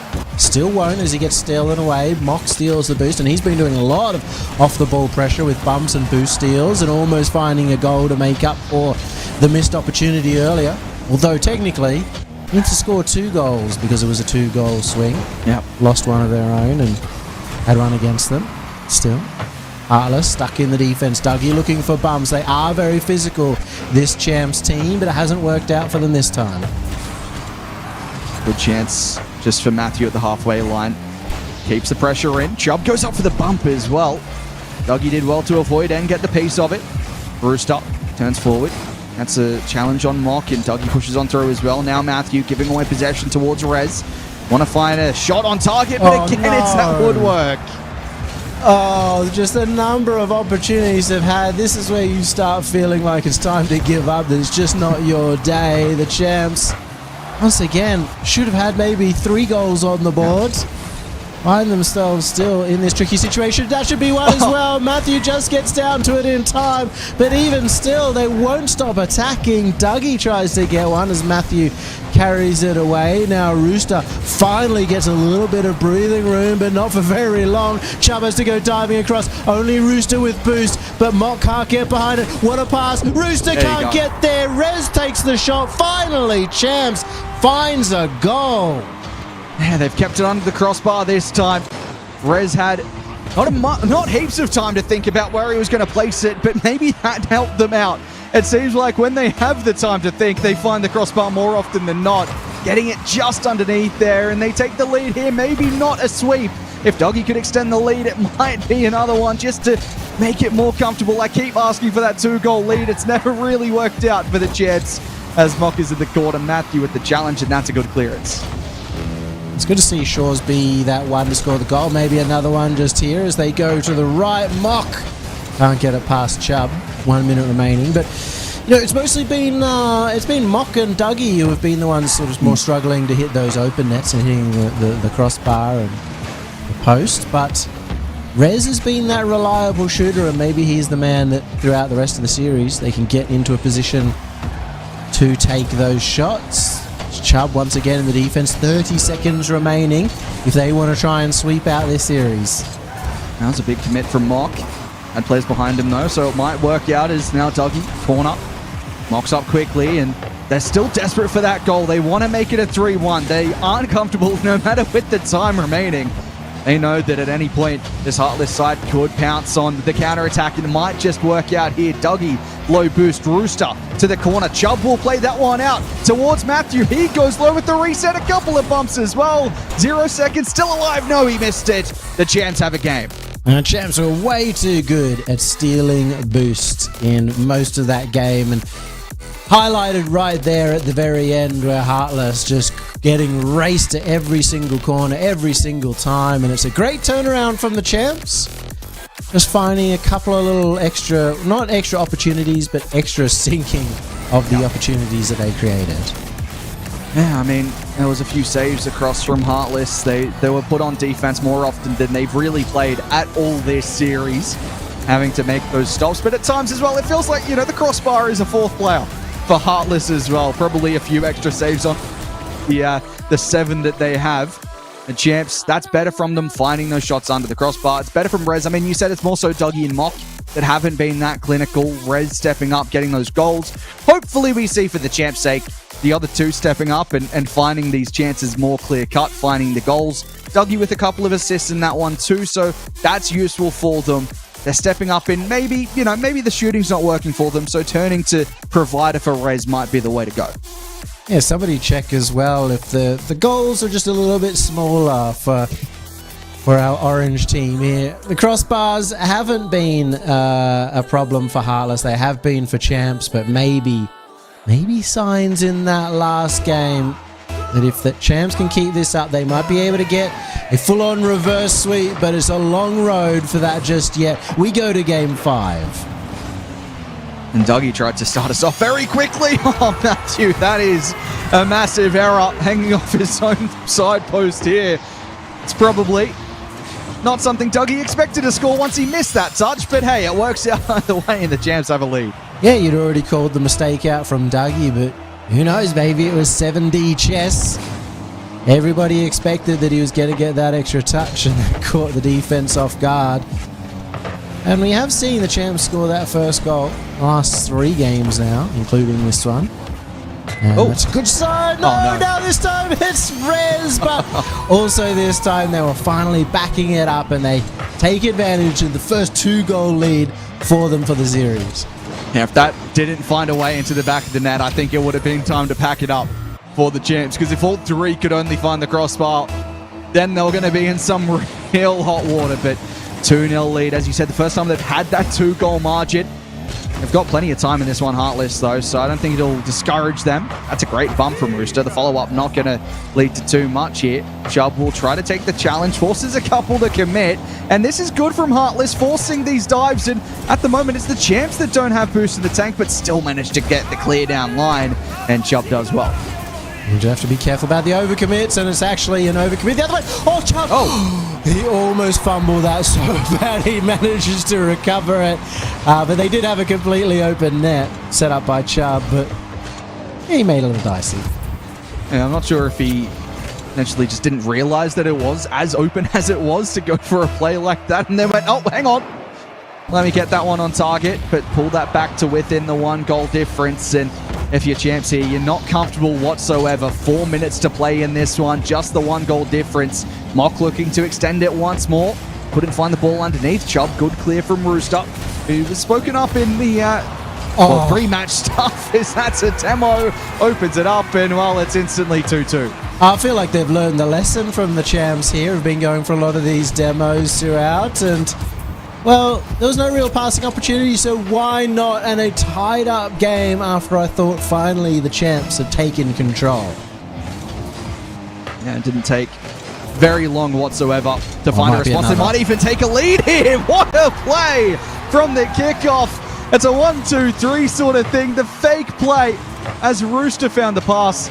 And this is just great speed from Matthew. It's a set-piece play, but the ability to trust that the teammate would find the assist there is incredible. Trusted him, didn't go too fast as well, didn't rush. So he arrived just the moment before he needed to. And that led to the goal. Rez, maybe just desperate for the shot instead of taking it around the corner. And now that means a 1v1. Now it's a 0 versus 2, courtesy of Dougie. Even still, going to be easy on the counter attack for the Champs. Expecting a Well, I was expecting not that. I was expecting some control from the Heartless, but now it's a 2-goal lead the other way. It's been a 4-goal swing, Monty. It's just not good enough from the Champs whatsoever. That challenge just letting them down, but it felt those 2 goals, you went, okay, they've got something. They've worked it out. They've got the momentum. They took the last game. They're building towards something here, and it's seemingly fallen apart. But I did say, hey, there was 4 minutes then to make a comeback for Heartless. Well, there's still 3 minutes to make a comeback here for You're Not a Champ, You're a Clown. So certainly not going to say it's over. I was going to mention that, or for the heart that has been risen from the Heartless fans in chat. Don't kill your chickens before they hatch. This could easily go one way and then the other. 3 minutes just ticked over. We've already had 6 goals, and that's probably more goals than we had through the rest of the series. And maybe even more at the end of these 2.5 minutes remaining. And at this stage, well, that's going to be a shot on target. Oh, that's not your goal. You don't want to be shooting there. What exactly? I mean, okay. I feel like the Big Chook should be doing better than that. Am I wrong? Well, look, he was rushed by the player looking to score the goal. So, yeah, a little bit tough from that angle. Didn't quite see exactly whether he should have been saving that or not. But it doesn't look good. And it doesn't look good for Heartless, and it doesn't look good for our region. This is going to be tied. No, Rooster does get back. A little bit of penance there from the Chook as Matthew gets bumped out of defense. It's going to be awkward for him, but he still manages to get something on that. All three, committing forward there. We're not playing fours, it's 3v3, of course it is, as Dougie finds the corner, but they just committed very heavily, the Champs, to that play, and while they weren't going to be punished there by Heartless, as Chubb found the pass absolutely to no one, just trying to find the space. Didn't really lead to anything though, as Rez takes a touch there. Awkward. Matthew one-on-one with Mock. Massive 50 from Matthew, and Dougie responds first. Yeah, the advantage there for the defense as it goes high. Mock this time getting a 50. Goes back into center. Matthew, lots of time on this ball. He's going to take it high. Beats out one. Rez on the backboard. What can he do? It's up to Mock to get the save. Is that open? Rooster can't get any power on it. It was practically open. Yeah, just any sort of power there, and it probably would have been another one. It would have been a 2-goal lead once more. It might still be. Rooster strikes at the top, and it is that 2-goal margin again.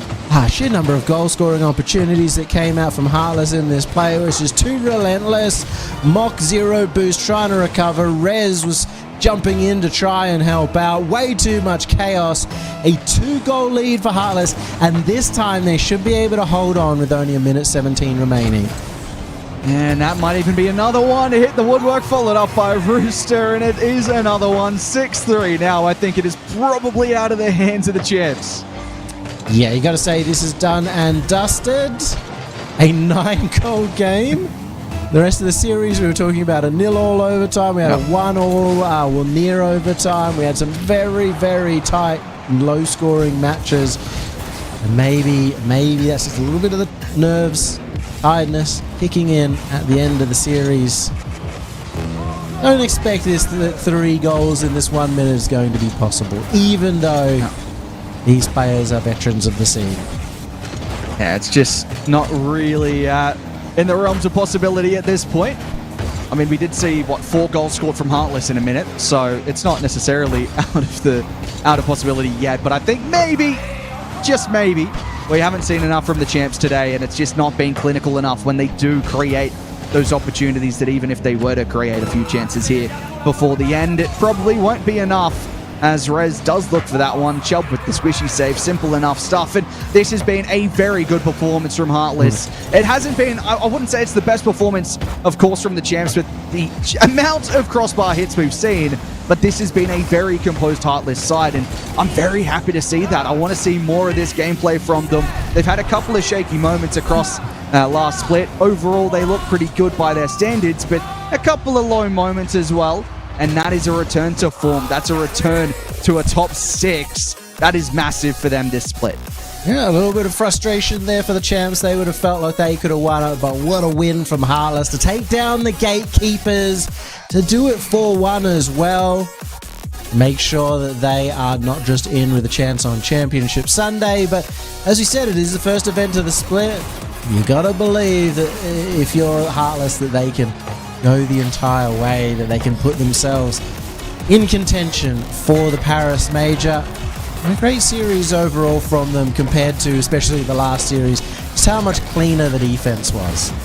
Yeah, it's a much better look for our region when the defense is... I mean, aside from this last game, of course, with the sheer amount of goals, but it is better for the broadcast to have some better defense. It's very good plays overall. Aside from a couple of those in that game, Heartless, a lot of their goals were very, very clinical, were very, very solid in the team passing plays and just the ability to take your player on 1v1. They have the full arsenal to have Heartless, and they used it today against the champs.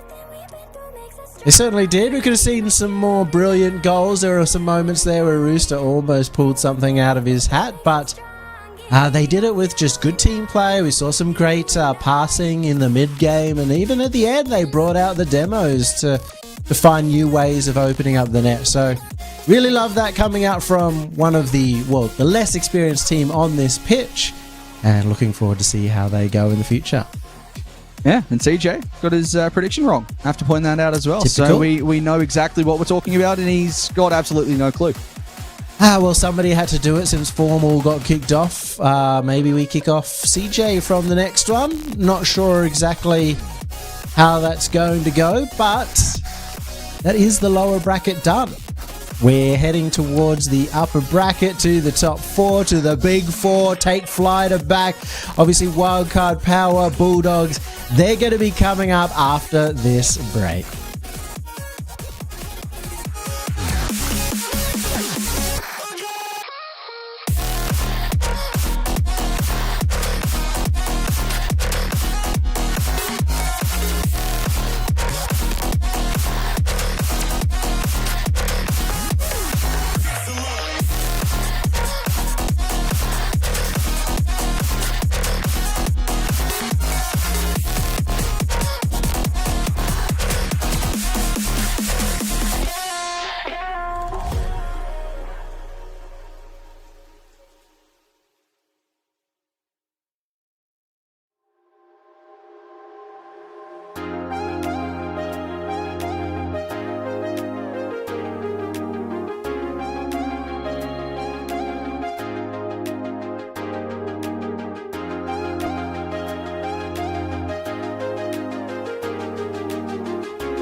Time to get our first taste of the teams battling it out for the Paris Major. We head to the upper bracket. Canterbury Bulldogs versus Wildcard. The big dogs are here to play, CJ.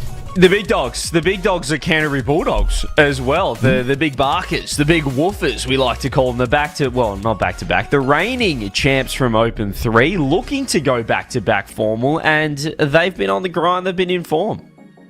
Yeah, I mean, it's kind of crazy to think out of, the expectations that we had back during the first split. Everyone kind of saying this is probably going to be a 2-region team, and we see Power Wildcard go blow for blow, first 2 regionals, and then third regional, reverse sweep, grand final. All of a sudden, the Bulldogs in the mix. I hate to be that guy, but I'd love for this to be a 2-region team. But actually, it's a 2-team region. But we're looking to make this a team 4. As I said, later on today, Take Flight, they had a little bit of their own flight away from the competition and have returned. Yeah. High hopes for them. They did take off, didn't they? Just in the wrong direction. They took off out of the entire split, basically, which was good. Good to see him back, though, Yummy.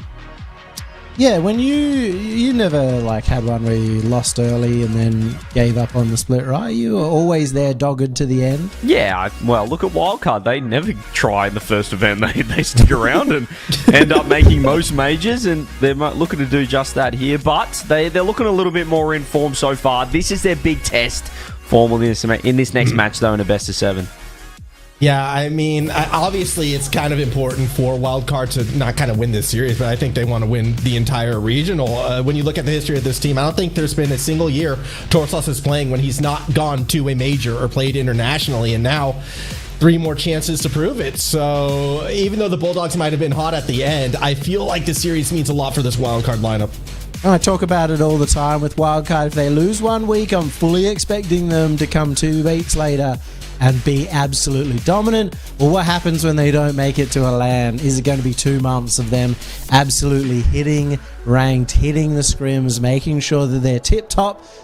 Well, we'll find out. This is probably our first viewing of Wildcard and where they're at. Over at the other end, obviously you got some big names, Kaka, Hunter, Caleb, with high expectations, I'd say, from us, but maybe not big enough to take down Wildcard. Yeah, the 2 big teams that didn't make the major. Obviously, Power were our OCE representatives over in Boston, but both teams decided to stick together as well through the little mid-season window, the split window.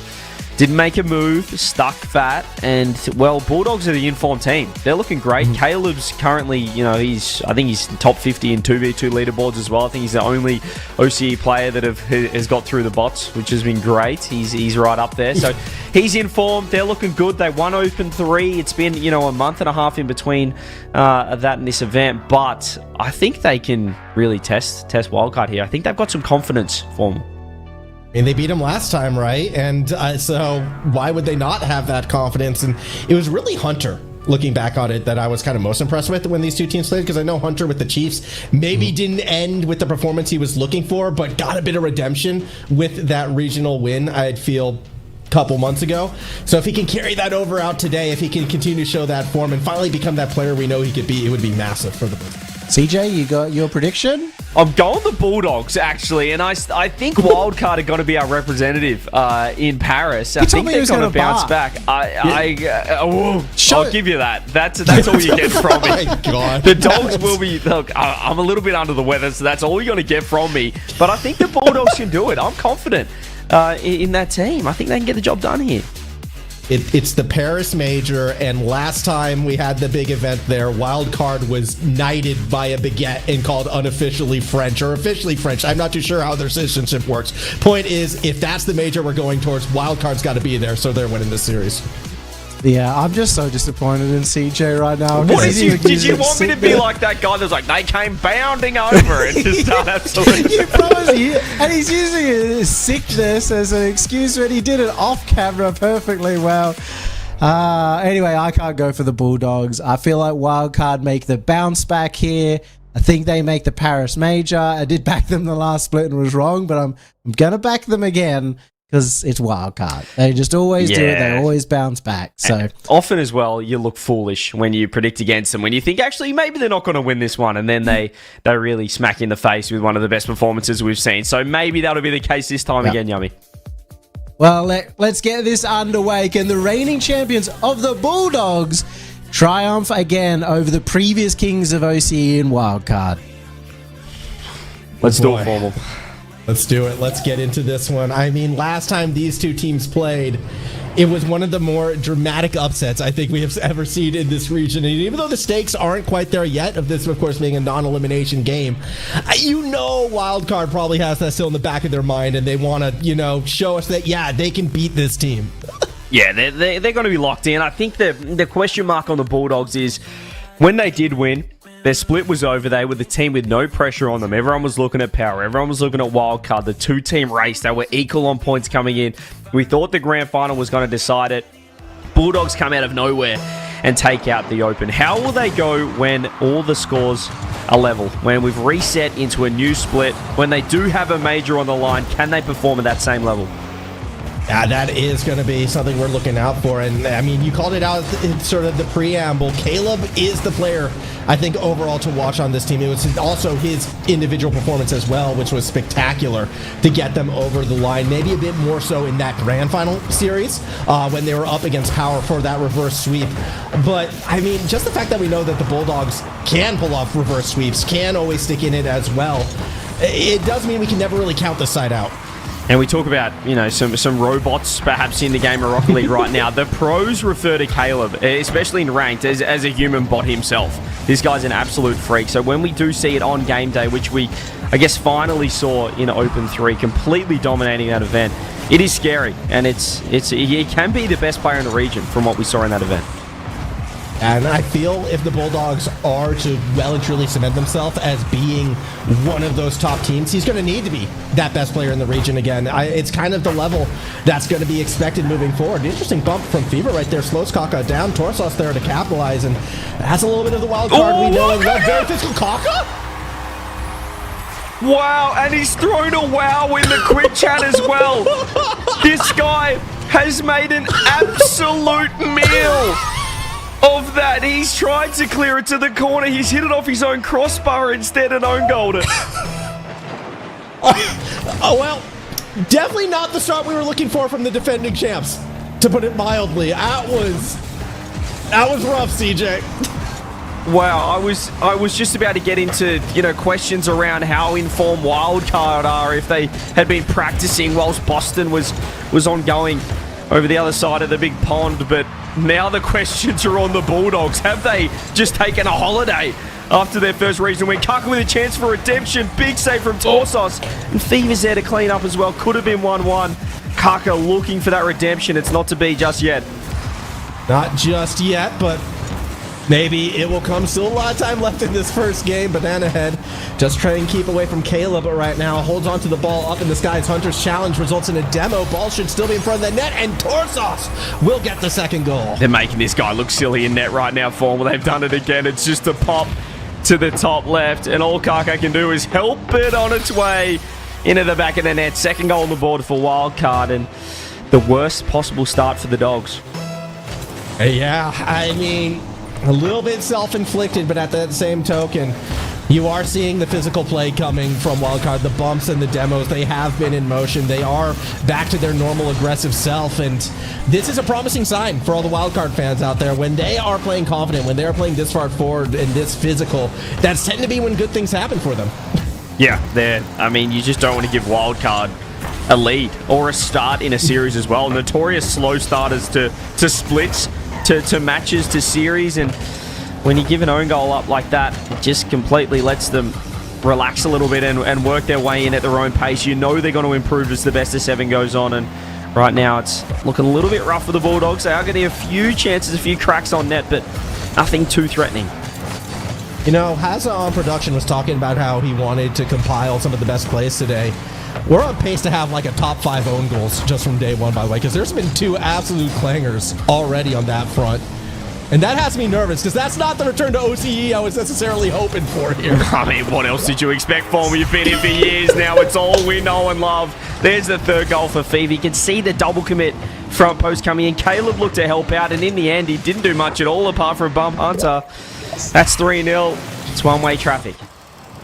I mean, it was a timely bump as well. It's always a little bit awkward when you see defenders still kind of stationary or bumped out of the play with full boost in hand. And it just shows how strong Wildcard is capitalizing when they are on the attack. Although that ball gets away from Banana Head, and Caleb is there to collect. Find the first goal and perhaps a bit of confidence as well. I like this from Hunter. He goes straight off the roof. In the end, Banana Head just doesn't get anything on it. Torsos expected. Perhaps a little bit of help. Beautiful shot, though, from Caleb. He's the guy we're looking for right now for the Bulldogs. And it's a good way to get him activated as well. Free touch off of the miss, but this kickoff could be dangerous. Fever just slots it right in. Yeah, that's not what you want. You score your first goal, you get back to 2, and then instantly off the kickoff, Fever rips on net. You can see Caleb. He might have thought the dribble was on. Perhaps didn't think the Fever was going to rip the shot. He angled forward, he turned his car, and that's when he knew that Fever had him done to a dinner. 4-1. Yeah, rough start. Very rough start for the Bulldogs in this game. 1 goal to kind of be happy off, capitalizing on a mistake, but outside of that, they've really been struggling to create their own plays in this first game. For the most part, it has been all Wildcard, and even as we hit these final 80 seconds, CJ, it's still looking all Wildcard. Banana Head just lets it fall and it nearly slips in. Yeah, Torsos can just work the ball around now and kill time. They're building pressure. The Bulldogs have really had no offense at all as Fever puts home goal number 5. Oh my goodness, and yeah, just Hunter trying to get a little tricky with it, get behind the ball, but was too slow when it was said and done. Didn't really think Fever would be able to get there in time. Gives up the touch, finds the angle, and then a 4-goal lead. Minute 10 to go. Wildcard not messing around in game 1, and I know you've mentioned it a couple times, but yeah, to see Wildcard get a fast start like this should kind of put all the top teams on notice. And it's great to see that Banana Head has figured out how to play Rocket League with a shirt on, ladies and gents. He's playing fantastic. No more placebos from him. We got all the player cams locked in. The Wildcard organization is happy, and the production team ecstatic. Yeah, I mean, I am glad. I'm glad with people staying decent, at least for now. We'll see what the victory celebrations look like. Relax. Let's hope we keep everything above board here in OCE, but we do like to get a little bit crazy. 25 seconds left, still a 4-goal lead for Wildcard, and honestly, I'm pretty disappointed in the Bulldogs after, being our reigning champs, and to see an own goal about 20 seconds in and not too much offense is not what I was expecting. Was it Torsos' dad that came in one time? Yeah, we had Torsos'. Nice shot from Fever. We had Torsos' dad deliver dinner in just his undies, which was also just fantastic for the program. As Banana Head is looking for a pre-jump, looking for a redirect, but a couple of members of Wildcard underneath as well, trying to get their 6th goal on the board. I mean, this has just been an annihilation for game 1. Yeah, it was. It's going to be a rough game when the opening goal is an own goal, a completely sort of, unprompted own goal as well. Just the mistouch from Kaka, and it didn't get better from the Bulldogs. Yes, they get 1 on the board, but realistically, physical play, aggressive play, and accurate play from the Wildcard side. All 3 members having a big impact.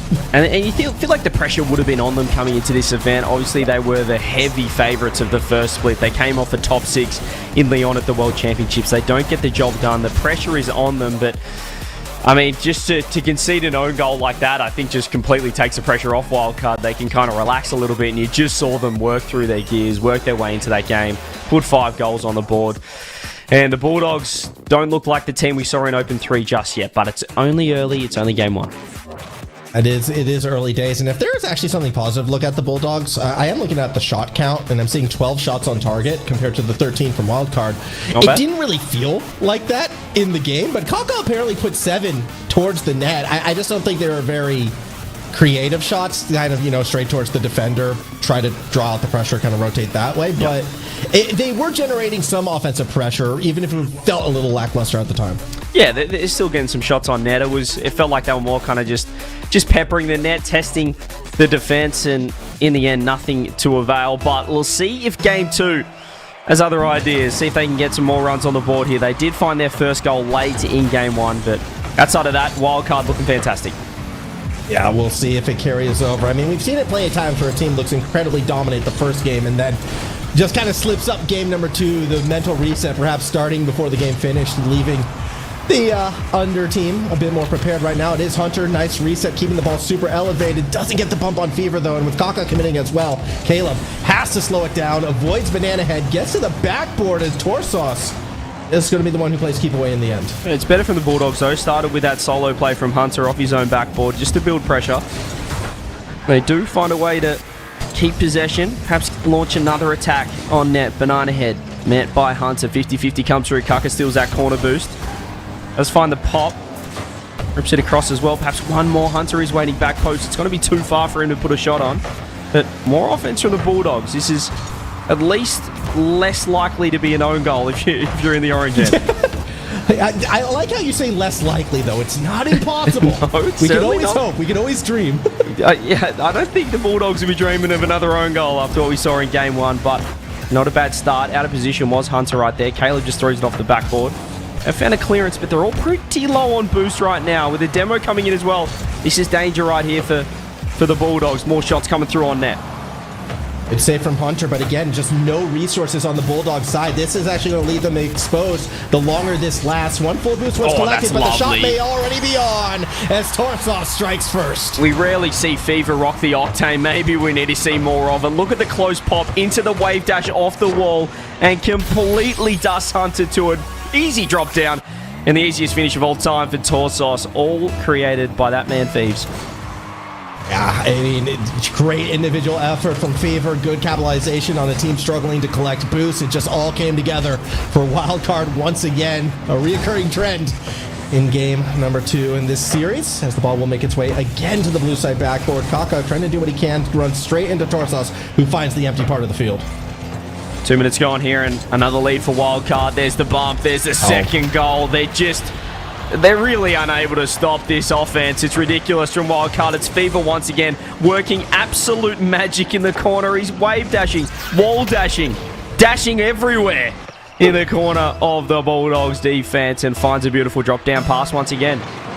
I feel like this is such a different, looking Fever, actually, than what we saw in that first split around. Again, he's not normally sort of the spearhead. He's not the one making plays off the backboard or being that physical player. That's usually left for Torsos or Banana Head. So to see Fever up there getting amongst it and seeing how effective he can be up there, it's actually really refreshing and really great from the wildcard side. Yeah, I just think he looks great in the Octane. There's a nice skim on net, though. Banana Head had to pre-flip to get there.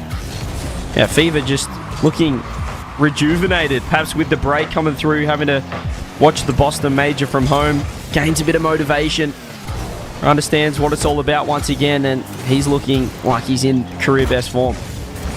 And what a time to be bringing it back as well when, eyes are kind of on Wildcard, especially after missing out on the last major. Like, people thinking, is this the end of this lineup? They have been the kings of OCE for so long. That crown temporarily perhaps taken from them, but they want it back. Still 2 minutes to go. Kaka's going to put a shot on. The bump from Caleb not there. The follow-up touch not accurate, and Banana Head will clear it to safety. And there's another one of those shots that we saw from game 1 from Kaka where really it's kind of just a pass to Wildcard. Banana Head easy as you like. More offense coming through Fever. Looking for the redirect. Kaka looking to clean up. He's a player that really needs to step up for the Bulldogs. That's what we saw in the first game. Left a lot to be desired. Caleb popping it up straight to Fever. They are dominating this midfield. Wildcard, they're working for it again. They're looking for the third goal. Drop down. Hunter is 0 boost. Torsos keeping it close as well. They're able to take their own corner there, the Bulldogs, to work their way out, but still, they do find themselves 2 goals down, and the time is not their friend. No, it's not, and neither was that attack. It's so short-lived. They get one shot on and immediately balls back on their own backboard. They're trying to play that defense Wildcard.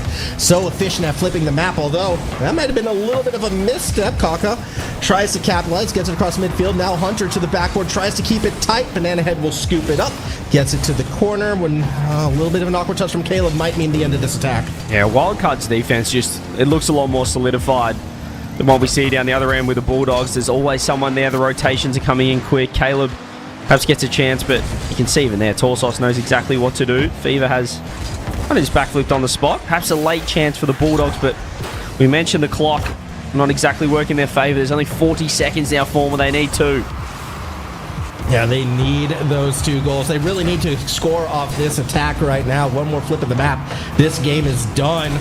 And although the attack has been sustained for longer than most, nothing has really threatened the net. And then that challenge from Fever leading into the demo might be enough to do it. Caleb has to go solo, can't get it around the banana head. And with 17 seconds remaining, yeah, the Bulldogs attack again left wanting, and that should do it. Yeah, it's either a 2 up, 1 back, 1 up, 2 back kind of offense, but it's not working every single time. And this could be a clean sheet coming through from Wildcard. It's nearly more convincing than that game 1 as Torsos just works it down the line, ball down 2-0. Wildcard really, I mean, it's hard to see them not continuing this vein of form and perhaps staring down a 4-0 sweep. Yeah, this has been, again, refreshing, I think, to watch from Wildcard. Fever, again, making so many aggressive plays, getting amongst it. Banana Head's touches have been near immaculate as well in terms of placement and finding what they want and where they want to do it. Haven't been calling Torsos' name, but did get that goal as well, and the impact can be felt, and everyone from the Bulldogs is just, they've not been able to generate anything except for, you know, soft shots on net.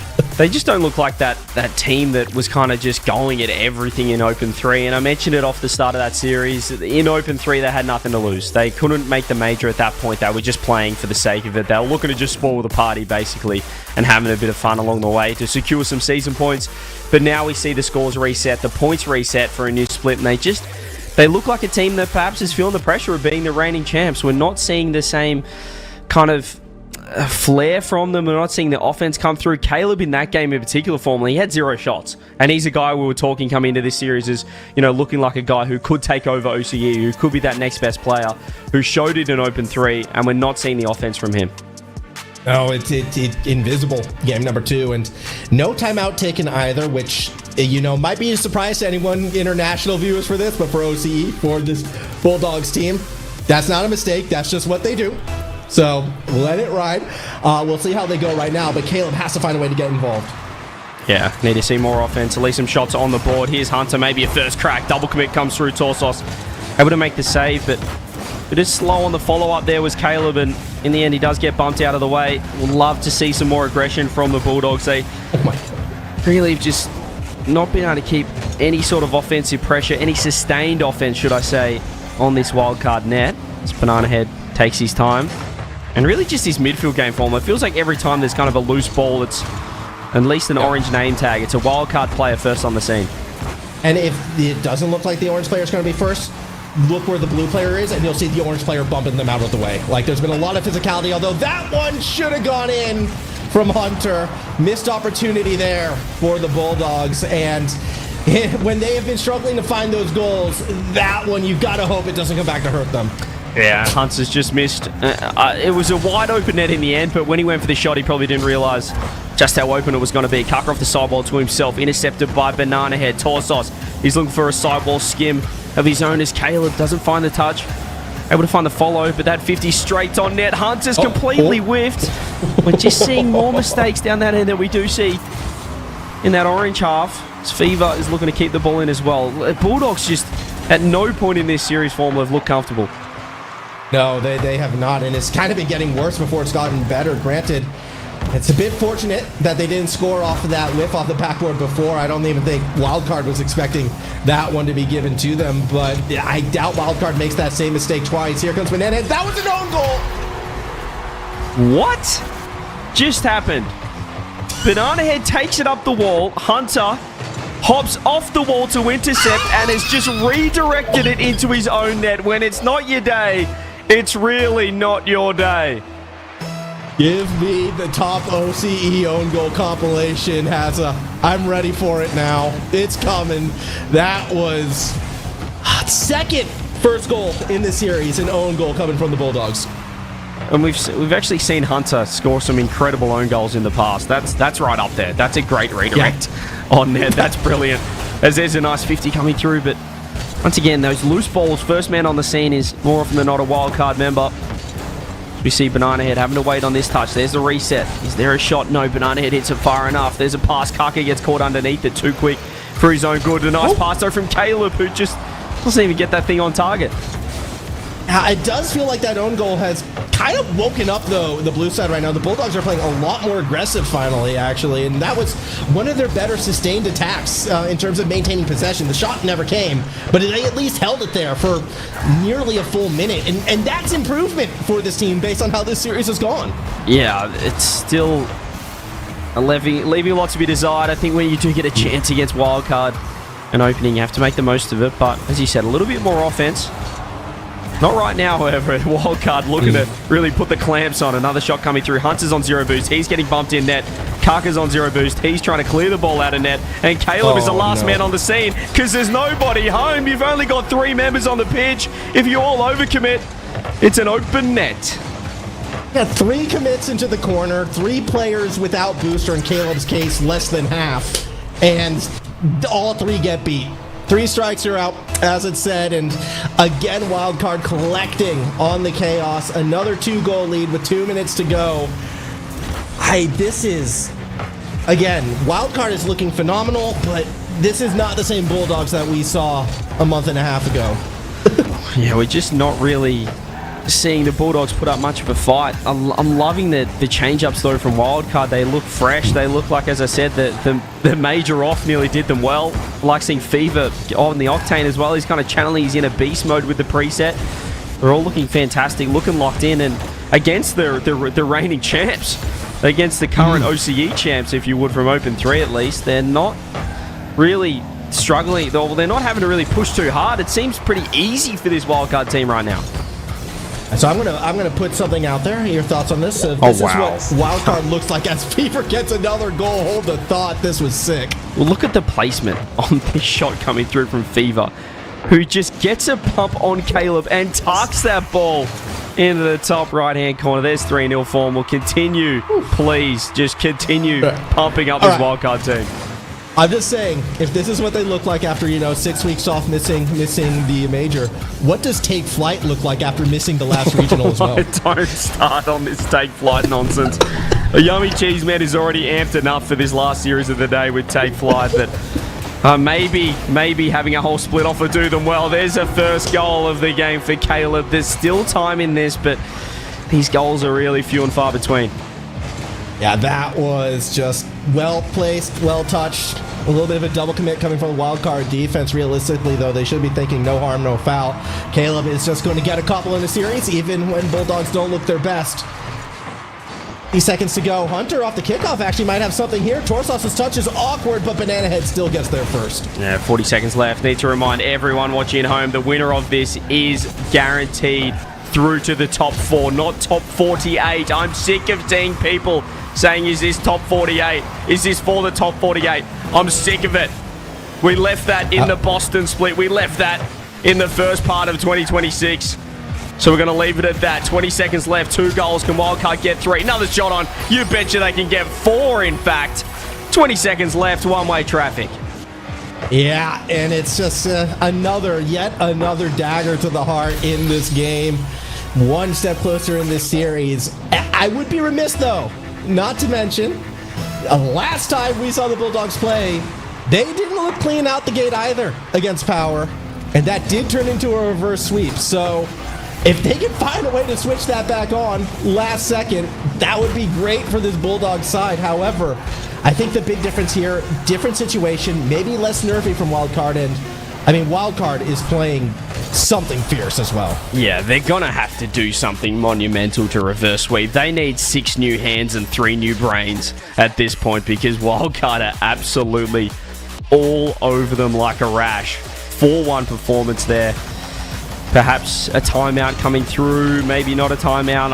I guess they're just going to keep rolling with the punches. Once again, the loser of this isn't eliminated. This is an upper bracket match. They're still guaranteed top 6 through to Champ Sunday. But yeah, Wildcard look like a team that, I mean, if you didn't watch the first split form, were you thinking, how did this team not make the major if they play like this?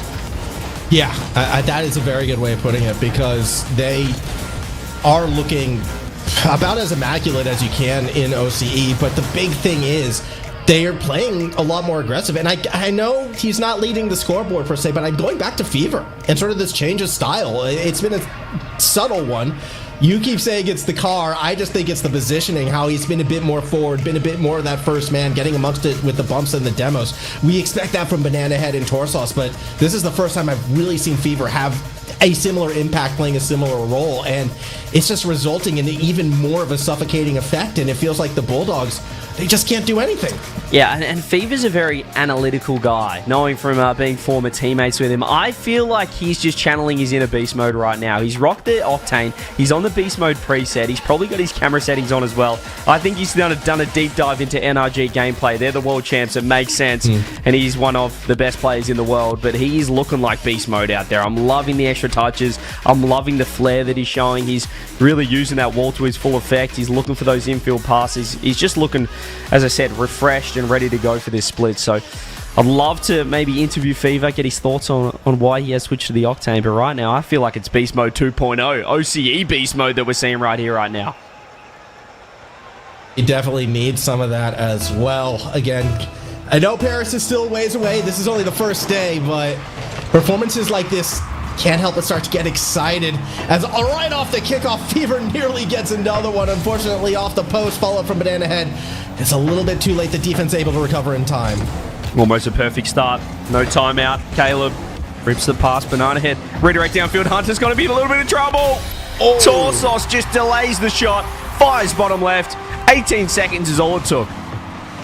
With Fever and Banana Head popping off, you sometimes forget Torsos there as well, but reads the play perfectly. Hunter can't find the ball. Torsos slots it in, and it's a 1-0 lead once again for the wildcard side. Yeah, it just felt over after game 2, and it's only looked more that way as the series has progressed. Caleb's looking for a air dribble, and we really haven't called Caleb's name too much in this series form. We were asking for him to step up. We saw that game where he had 100 points, 0 shots to his name. He's really not fired a shot on this wildcard team. And the scary thing is, I would still argue he's probably had the biggest positive impact for the Bulldogs, despite being somewhat invisible at times. It's just the team not quite there. Maybe something here with Hunter off the roof. Does avoid Torsos, but winds up dropping it straight to Fever instead. Torsos tries to play it forward. Kaka does well against Fever, despite Fever not having any boost. Now Hunter might have a play off the backboard here. Second touch a bit too high. Fever plays it patient. Caleb shot high as well, and Hunter needs to keep the pressure on, but the defense already waiting for it. Wildcard continues to find the answers. Hunter with a wide open double. That just had to be a goal, and that's the pressure that Wildcard put on. When you do get a chance, you think, I have to make the most of it. And Hunter just completely miffed the shot, threw it off the backboard again. No goal to be found for the Bulldogs. They're just not making the most of their chances. The few opportunities that they do get. As Hunter looks for another reset, he does find the bump, but Banana Head does get the clear. Caleb looks to keep the ball in. Kaka, another name that really hasn't got involved. I'd say all 3 members of Bulldogs, even formal, have really not been too active on the pitch so far. Not yet. Here we go. Fever off the roof, but isn't going to find the shot. As Hunter gets the bump on Torsos, Kaka underneath. Still going to kind of slow play this one. Has a reset, but still a little bit too predictable. Runs it into Banana Head. Defense continues to hold. Torsos should be able to clear. I think I just saw Kaka break a Rule 1. That is disgusting to witness. Could have been the greatest Rule 1 in net we've ever witnessed. Does it come back to bite this Bulldogs team? As Hunter finds one. Fever trying to keep it close in the corner. He has to wait for Banana Head to spawn off the demo. Does find a fantastic 50. Pops it up as Fever. His low boost. Rips it middle. Banana Head looks for the close double. Kaka right there to clear, but they're not out of trouble just yet. Caleb has to launch it downfield. Kaka, can he find the bump on Fever? It is 0 boost. The ball's not on target. Even when looking for bumps, it's just not going their way. Caleb off the backboard. What can he do? He lets that one ride. Does get the bump on Banana Head. And Banana Head still able to recover and get to the ball first. Find a clear. Fever trying to show him how blocks are done. And another goal falls in Wildcard's favor. There it is. You break a Rule 1 formula. You got to pay your dues at some point, and it's a goal down the other end every day of the week. That's how Rocket League works. That's how it's worked for 10, 11 years now. Goodness me, what was he thinking 30 seconds ago, Kaka? 2 minutes left, 2-0 to Wildcard, 2 minutes away from a top 4. At this stage, I mean, any little thing for the Bulldogs, if they can get anything from this series, they got to look for it, but Such a dominant performance so far from Wildcard. Under 2 minutes to go. A third goal here would be that dagger. Kaka, though, just the one with possession. Going to bring it back. Has some support underneath in Hunter, but it's another just, chalk and cheese shot straight at the net. Nothing creative about it, and Wildcard's always there for it. Yeah, it's just been a disappointing performance from the Bulldogs, but I mean, we have to start pumping up this Wildcard team and just how good they are looking. Obviously, Team Power are really the only team that looks like they could match this form. We haven't seen those guys just yet. They're awaiting for our final match of the day against Team Flight coming up right after this, and in about 5 minutes time, the way this is going, Banana Head off the roof, rips it off the bar, not to be found. Torsos, such a quick follow-up, and look at the cut coming through. Banana Head keeping the ball pinned. They don't want this Bulldogs team to get a single chance on net. No, they are nothing, allowing nothing. As we get ready for the next shot, Banana Head unable to get it up and around. Kaka, Torsos again, trying to set up Banana Head on the opposite side. Still not finding much at all as we hit the final 40 seconds on this game, and I'm not even sure the ball's going to wind up, Okay, well, there it is on the orange side, perhaps one last time. Does Hunter have the shot? Off the post. No, it's not in. Defenders run into each other. Surely. And it's still not going in, CJ. How has Fever got back to that? There's no way that they haven't scored. The Bulldogs cannot find the back of their net. 15 seconds now left in this game. It's still a clean sheet. It has been a disastrous best of 7. I'm glad that Monty took the series off. The Canterbury Bulldogs team streamer would have just been in tears watching this series because it has been shambolic. But Wildcard are just too darn good on this Saturday. Perhaps Sunday has a different story, but gee, you've got to have a lot of confidence in this Wildcard team if they play like this. There's a 4-0 sweep in the upper bracket. Oh, and Caleb missing out on the chance to make it an own goal for every member on the team right there. Ball off the post, having a bit of fun. Whatever fun you can garner from this one. Wildcard gets the win. They're going to the semifinals, and they are looking right now like the premier team to beat in this region. We need a welfare check on Monty because they have been absolutely destroyed here in the first event of OCE. I mean, they're not out of it. This is just upper bracket. This is just for that top 4 auto qual spot through in Sunday. But goodness me, they were all over them. And when you're not scoring that goal, when Wildcard are mucking around, bumping each other in net form, and you still can't find the back of the net, something's not working. Yeah, it's a rough one. Fortunately for the Bulldogs and their supporters, they will have a day, about 24 hours, maybe a little less, to regroup, try and figure out what went wrong. I mean, do you even watch the VOD after a series like that, or do you just completely out of place, out of mind it? Yeah, new day. Everyone change your presets, change your controllers, and go again. I think you have to back in perhaps their scrim form. I think their scrims have been going pretty well from what I've heard talking to Hunter, but they weren't able to emulate it. We saw what from Heartless. We saw the big chook coming out and really stepping up, which was great to see. But clearly the scrim form didn't translate to gameplay or to game day, should I say, for the Bulldogs. It doesn't always happen, doesn't always occur. But it's a new day tomorrow, which is what they can look forward to. What we can look forward to here, though, is another quarterfinal upper bracket match. Team Power are defending regional champs in the sense that they're defending major representative, I should say, going up against a team we haven't seen in about 3 months' time. People forgot they even existed. Well, they're coming back to take on one of the best teams. Power about to go head-to-head against Team Take Flight in about 5 minutes' time.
too many faces in the crowd, but I think that I see you.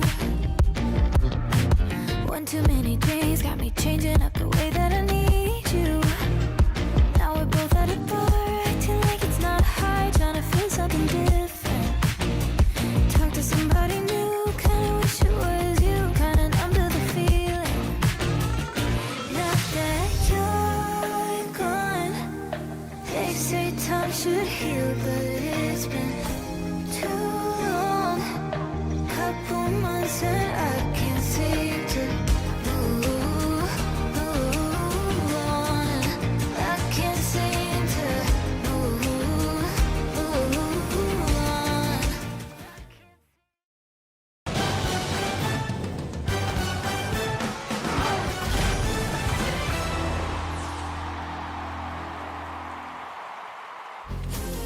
Well, 3 series down on the first day back for the OCE mainstream for Split 2. And I can hear myself. I'm going to have to turn the stream off. I was tuning into that one, but not really. I'm going to be honest. My head was in my hands for most of that series. So, Max, maybe you can catch us up. What happened there? Wildcard looked to be back, Yummy. They looked to be back. They looked back in form. Fever, new car, new style, aggressive, fun to watch. And the Bulldogs got taken to the vet. They're going to be hopefully not put down just yet. They'll have another chance tomorrow, but it did not look good. This getting pretty dark. This is Rocket League, mate. Anyway, the moment I saw the first couple of goals, I was like, oh, actually, I should have just said that Wildcard are going to stomp it. They obviously used their off time pretty well. It's a really good look for them going into Sunday, given it was a 4-0 against them last time. But you never know. Sometimes Rocket League can be very day-to-day. Yeah, well, I didn't put in an official prediction for myself, but I will let you know that if I did, I would have voted for Wildcard in that series. So, good prediction from me. We've had a mixed bag of results so far, haven't we? It's been almost every result. Well, it has been every result, but a Game 7. So, Max, you were wrong about 2 Game 7s today. But do we think this one potentially? I mean, it's been 4-0, 4-1, 4-2. Does that mean it's a 4-3 up there? I think so. Look, you can look at Wildcard and say they played well because they had that time off, missing out on the major, been hitting the scrims. Take Flight, they missed out on an extra regional as well. They've had even more time to prepare. So, yeah, this is going to be the one that goes 7. I think taking time off the game entirely is not preparation, but sure. And both of these teams did go to a Game 5 in the previous round. Maybe not coming in as strong as they would have liked yesterday. So it's going to be a brand new day. They're going to be trying to figure things out maybe from Game 1. It'll be interesting. Yeah, I feel like, as you mentioned, they both went to Game 5s in the qualification of the group stage. It was against the 2 teams that actually played earlier on that occasion with, of course, Heartless Esports getting the job done against United Champion Clown. So maybe Power shading that in terms of going to Game 5 there. Here are the rosters. Of course, Power, the Boston representatives, they did unfortunately get reverse swept out of a possibility for a nice return to the main stage. Take Flight, if you forgot, because you haven't seen them since Open 1, Amphiss, Scrub, Fades, Fibergust, Super Lucky, and Freaky for Power. Thoughts on these two? On paper, it's a great team. Yeah. Yeah. I mean, and this is kind of where we'd expect them to be as well in these upper rounds. I mean, they are a strong lineup. These are some of the best players in the region, but there's still so many unknowns for them. Like Amphiss, you would expect him to be that main carrying force, but we haven't really seen that same Amphiss that we saw a couple of years ago. For a couple of years, Scrub has been bouncing around on a lot of different rosters, been getting top 4s, but not really into those top 2s. Fades still maybe in, the next generation, that slightly younger crop, but hasn't made that big mark yet. This could be their chance, but it's such a tough ask with the way how, we're seeing Wildcard and how we're expecting Power to play. I think Fades should have done it by now. I feel like, we talked about him being in the next crop 2 years ago. I had high hopes last season as well. He looked really good. And then obviously, they lost this season and they stopped playing. So he should have made it. But that means we still have that high hopes that they'll be able to do it. Over at the other end, Power did very well overseas. They did OCE proud, even if they didn't quite make it into that top 8. And you know what? Let's get predictions done. I'm also going to stick with Power. Stick with the tried and true. We'll see how Take Flight are able to go. Gus was one game away from getting a top 8 in his first ever major. If that doesn't make you hungry, I don't know what will. Give me Power in this one. I think they're going to be coming out with something to prove. I spoke to Gus before the Boston Major and I said, what's the expectations? Do you think that you can make a top 8? Do you think, does it matter? Does it matter whatsoever? And he said, look, we'd like to do well, but it's not the be all end all. We'll go back for Paris and see how that feels. And I think they're going to do that. And I think they started here with Power taking this one for me personally. You're predicting they're going to make Paris already? Just as a quick check? I'm not predicting they're going to go Paris, but I'm predicting they get started here. And I feel like if they don't win this, I'll be discrediting the interview I did with Gus. So I don't really want to discredit any of the players that might be willing to jump on an interview at a later stage, personally. I feel like you kind of, by not committing, maybe did a little bit. I don't know, Yummy. Let's get into this one. Take Flight looking to make their return in 2026, finally, against the likes of Team Power. We haven't seen them since 2025. That's kind of crazy to think about, yet here we are as we get ready for our final series of the day. I forgot about that delay between the first event and the second in the last split. We are back to it now, up against Power, the team that actually took Flight over to the Boston Major. Let's see exactly what this roster have. Can they live up to the hype that we had for them in 2025? That's going to be the challenge, and I'm going to be excited to see if they can play it off. I mean, look, we just saw a brilliant masterclass from Wildcard as well, and I guess there's also part of me that's hoping Power can not only win the series, but do so in a way that matches that. Or maybe it will be Flight that looks to match that as well. I want to see somebody look as dominant or equal to Wildcard at the end of the series. I think there'll be a chance. I also want to point out, for just to get a little peek behind the scenes, just then, production moved us into different Discord channels, so I lost half of what Form said, and I'm going to blame Guru for that one because he's normally the one moving people around. Come on, mate. Can't pick the right map, can't put us in the right channels. Got to pick that up, just like Take Flight need to do. You just assume that it was the smartest and most intelligent Rocket League take you've ever heard, as per usual. Yeah, I heard you talking to Moni about something about how you know ball, unlike what Yummy Cheese. Yeah, don't listen to the Yummy propaganda. That's all I'm saying. It's dangerous, all right? You know the effect you have on these young minds. Your prediction rate says very far otherwise. Fortunately, we have the same prediction for this series. Hasn't really been any goal-scoring opportunities just yet. Nothing too fancy, as both teams just feeling each other out in these early stages. Just getting a feel for the game, perhaps. I'm a little bit surprised, actually, that we haven't seen a bit more aggression coming from the Power side, at least just yet. A lot of sort of testing touches, kind of trying to play through the corner, trying to maybe force the mistake. Now we're starting to see a bit more challenges come out. Fiber that time, keeping Scrub on the back foot. Gus will go for the midfield touch as well. Fades, though, backing up the team. Finally gets an attack going for Take Flight. Well, Fiber is a man to watch. He always is when it comes to any team that he's been on, but he can have those series that he just takes over. Super lucky at the end of last split. Had an absolutely incredible performance to make sure that Power could make it to the major as well. We've spoken a lot about Gus, but so far, only one shot on the board, nothing too exciting for them. Maybe that's shot number 2, but once again, just a tester, just a teaser, just something to put some pressure onto Scrub as Gus tries to just touch that down to Fiber. Look at all the space that these teams are getting.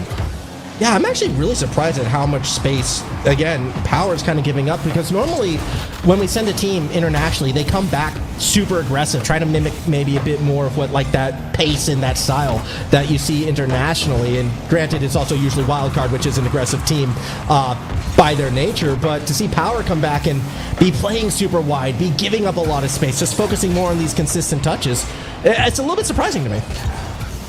Yeah, I mean, it can go both ways as well. Sometimes the LAN playstyle is about trying to force yourself to relax as much as possible.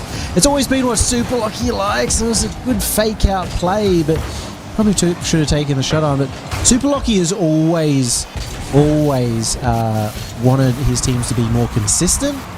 He doesn't like the super fast, sort of ultra aggressive playstyle of the likes of Wildcard in the past. So maybe also not surprising that that is the playstyle they've gone with. I mean, we've seen already in the past series today what too many unforced errors can do to a team. Shut those down. You're always going to win more games than you lose, and that definitely feels to be Power's approach right now. Fades, though, going for something a bit more flashy off the backboard, can't make it work. Scrub with the tight cut. We'll keep the pressure on. Still a minute 12 to go. Still no goal in this game as Amphis, with space to work, can't get it around Gus. There's a little bit of a surprise to see if our region can go to a 0 all overtime. It is a rarity here. I mean, I guess it's rarity all over the world, but a little bit more so in a region where we do have a lot of aggression at times. Still 50 seconds left as Super Lockie's going to have to go for it alone at this one. Amphis just blocking it out, and again, not too many shots on the board. I mean, only 3 shots on target for Take Flight. Oh. Fiber finally breaks the score line with a nice air dribble. Bit of power at the end, 1-0 lead. Well, this has helped out in the end as Fades bumped him into the shot to give him that extra power. That's why the defender was surprised. Not quite an own goal, but as close as it gets without touching the ball. And if anything, that would kind of, further emphasize the Super Lockie approach of just play relaxed, wait for them to make the mistake, and be ready to capitalize when it's there. It was a controlled approach from one side and an uncontrolled defense on the other. 30 seconds left, and Take Flight, they're going to have to try to force something here. Leading the charge with Amphis around the corner. Does have Fades behind, puts it on target, but it's an easy collect by Gus. And maybe even another chance here for Gus. Again, the time in their favor. Scrub manages to keep it out. One last chance for Take Flight, and that shutdown should be all she wrote. Such a good touch, and nobody back. And it was a controlled game, a low-scoring game, and about to be a victorious game for the Power side, unless something crazy happens here. Shot from Amphis. Enough to get the, raise some hairs a little bit on the arms, but nothing too crazy. Nothing Power can't handle as they take game 1. Yeah, there's always some dicey moments at the end as they failed to get that ball to the ground, but as you said, the OCE champions continue on and their march towards Paris.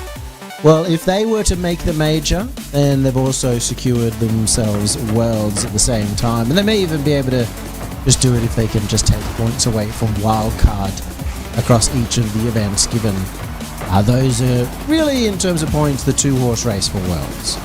Yeah, you would think that would be the case unless the Bulldogs go on the run to end all runs, but it does still feel, just based on expectations, with Power and Wildcard being the 2 favorites to make Paris, you would kind of expect one of them to be going to Worlds as well, and, a win over Take Flight certainly helps that.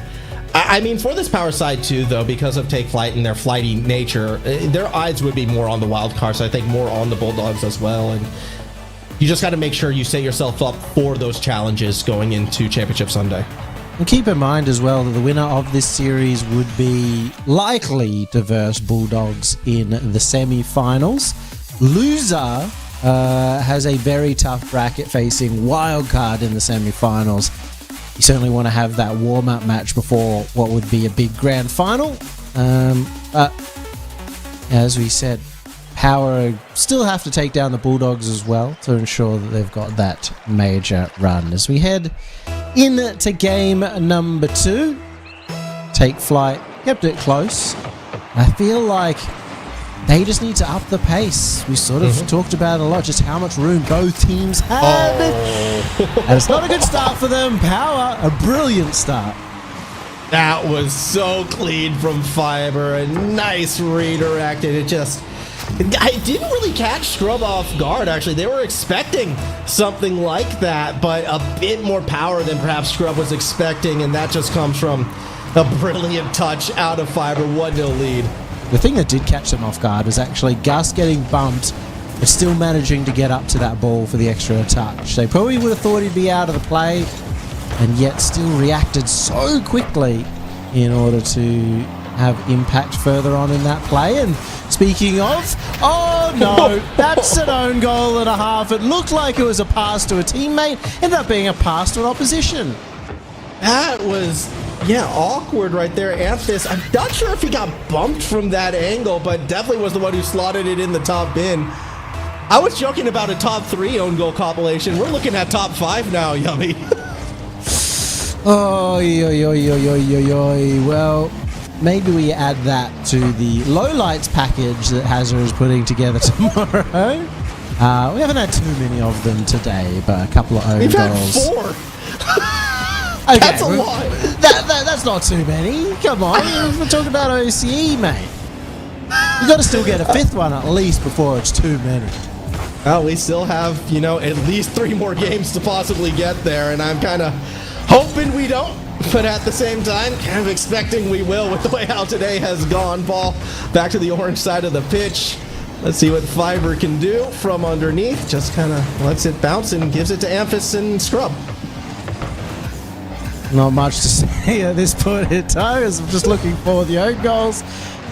Yes, defensive side for Take Flight. They have been struggling much more so in this second game to just control this possession. Scrub's going to take it high again, looking for those space-taking plays, and Scrub didn't quite get the first touch that he wanted in that one. So Super Lucky gets another opportunity. Gus in the middle. All 3 members of Take Flight are in that corner on the ball. This is not a good defensive position. No, it's not, and they're very fortunate Power wasn't able to center it, but, well, at least not straight away. They still get punished in the end. Gus making it 3-0. The moment they're all on top of each other like that, there's too many opportunities where any ball that goes across, like that 50, is going to end up being a goal. And not even a single shot yet for Take Flight as well. They've been stuck in their own half for most of this game, and at some point, that's going to leak goals in your net. Okay. Oh, that's, you know, if this was a closer scoreline, that'd probably be a bit more frustrating. Power, though, more likely than not, are going to be able to brush that one off as saving their own shot right there. And yet, on the opposite side, Take Flight still not able to capitalize straight away. Maybe this is the chance that Amphis got the second flip reset, but even still, not a goal. Good defense coming out from Power, and it's quite open here. Fades went for the boost, and it was just enough to get back in time. Oh, spooky moment, but not out of danger yet. Gus off the roof. What a touch! Gus! He is back in form, Yummy. I flew up, dropped a bomb on them, flip reset off the roof, angle past Amphis. You can see that he didn't believe Gus had it. It seemed impossible, and yet Gus made the impossible possible. Now I am starting to get really worried because we said at the start of the show that this was our dream top 4. These were the 4 we were expecting. Amphis gonna get one on the board, but they need a lot more than that.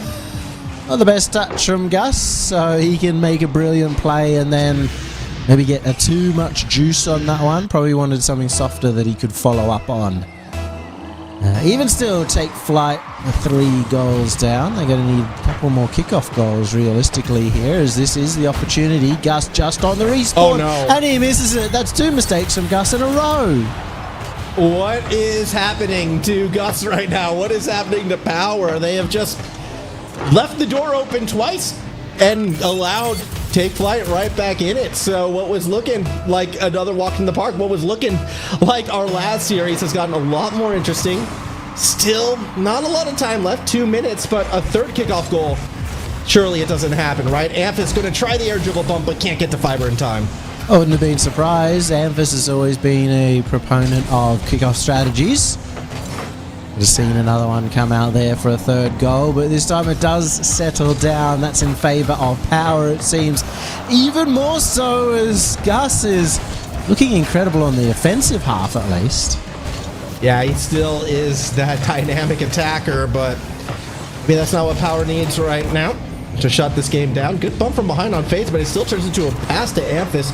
Unable to corral it. Scrub, however, gets it to the backboard. Free touch until Super Lucky clears it out of the way. And good to see Super Lucky going for that controlled touch, something that we were missing earlier on in the day, with a lot of possession being given away as people panicked in the defense. Super Lucky always seems to be calm under pressure of those unrelenting attacks from Take Flight. He's even got an opportunity here to set up a goal. Just going to relax, not going to overcommit. Gus finds the opportunity, and that's 4 goals for Gus the Bus. He is just draining shot after shot. Good setup from Fiber as well, finding the backboard, yet it's Gus who drops the placement for that strike, and it quells the bleeding. I doubt we're going to see 3 kickoff goals in a row. You never know. However, it does feel like Power secures the game at that point there. Yeah, they should have this one. I could believe in a 3-goal comeback, but probably not with 50 seconds remaining and not without an immediate kickoff goal. But even still, Take Flight do need to figure out what they're going to do. Maybe they can just try a couple of strategies. As I said, maybe just sort of go pedal to the metal a little bit here and see how the opponents react. Half a minute remaining, and it's definitely done and dusted now. Yeah, I mean, Power has just looked too comfortable in these extended plays. Like, yeah, you have 2 kickoff goals going Take Flight's favor, but the second we get past that kickoff chaos, it's just Power very comfy and very much in the driver's seat for those first 2 games. And because this isn't the Bulldogs, I am expecting a timeout from Take Flight as we get geared up and ready to go into Game 3.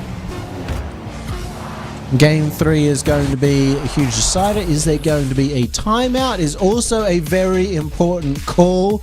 You'd expect they should 100% be taking a timeout after a loss like that from Take Flight. 2-0 down.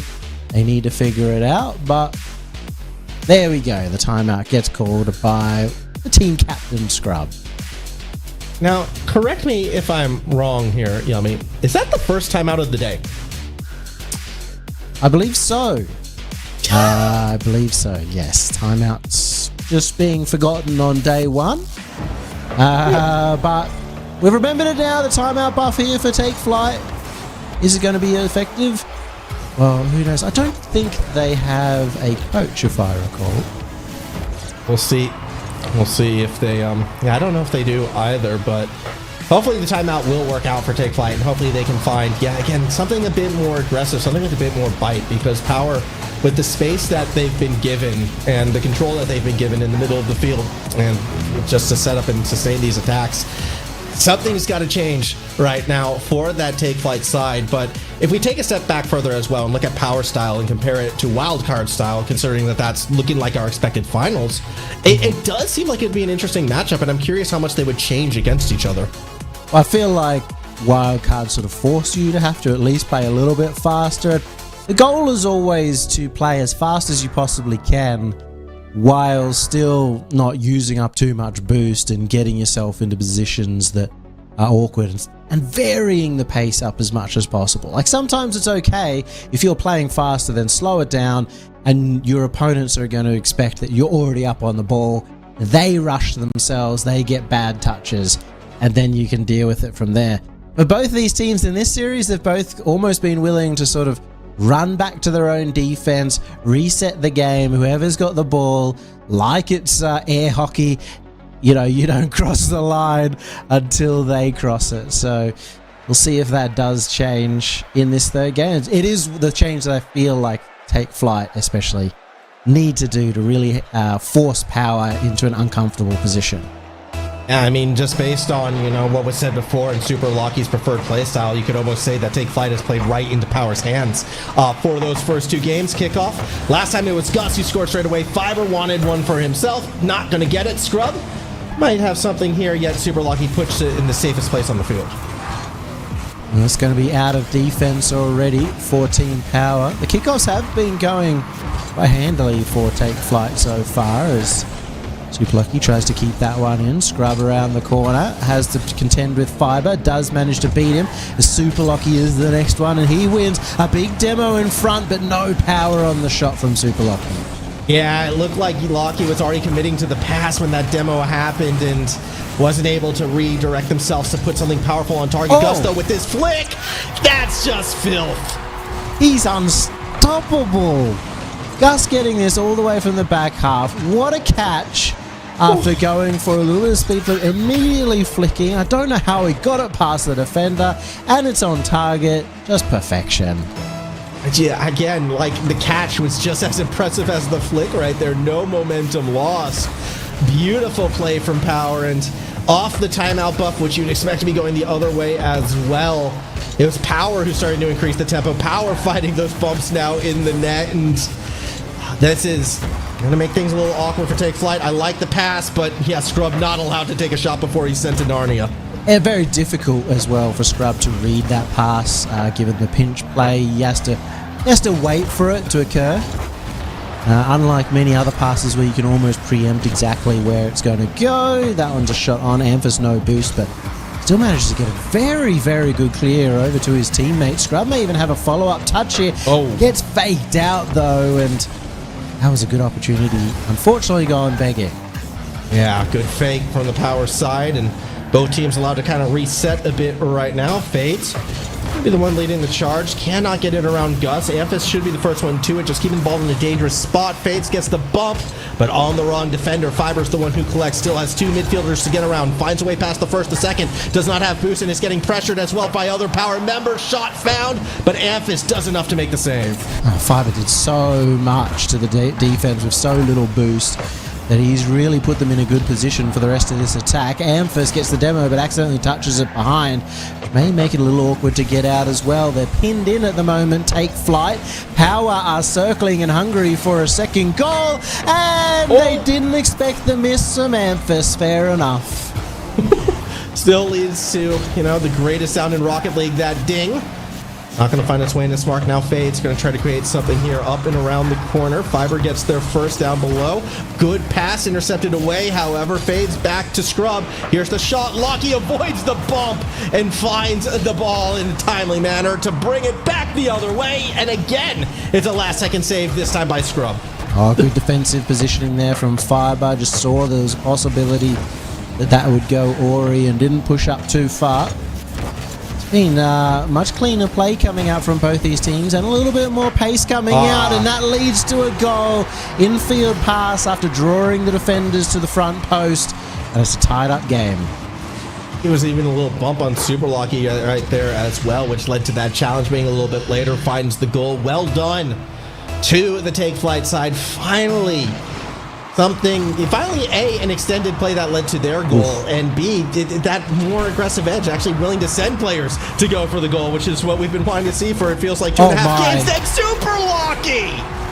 That's incredible. Super Lucky, whenever the chips seem a little bit down, wherever maybe the opponents are picking it up, he'll pull off something like that. The triple tap off the roof, off the backboard, in the goal. He looked like he was going to score it the entire way.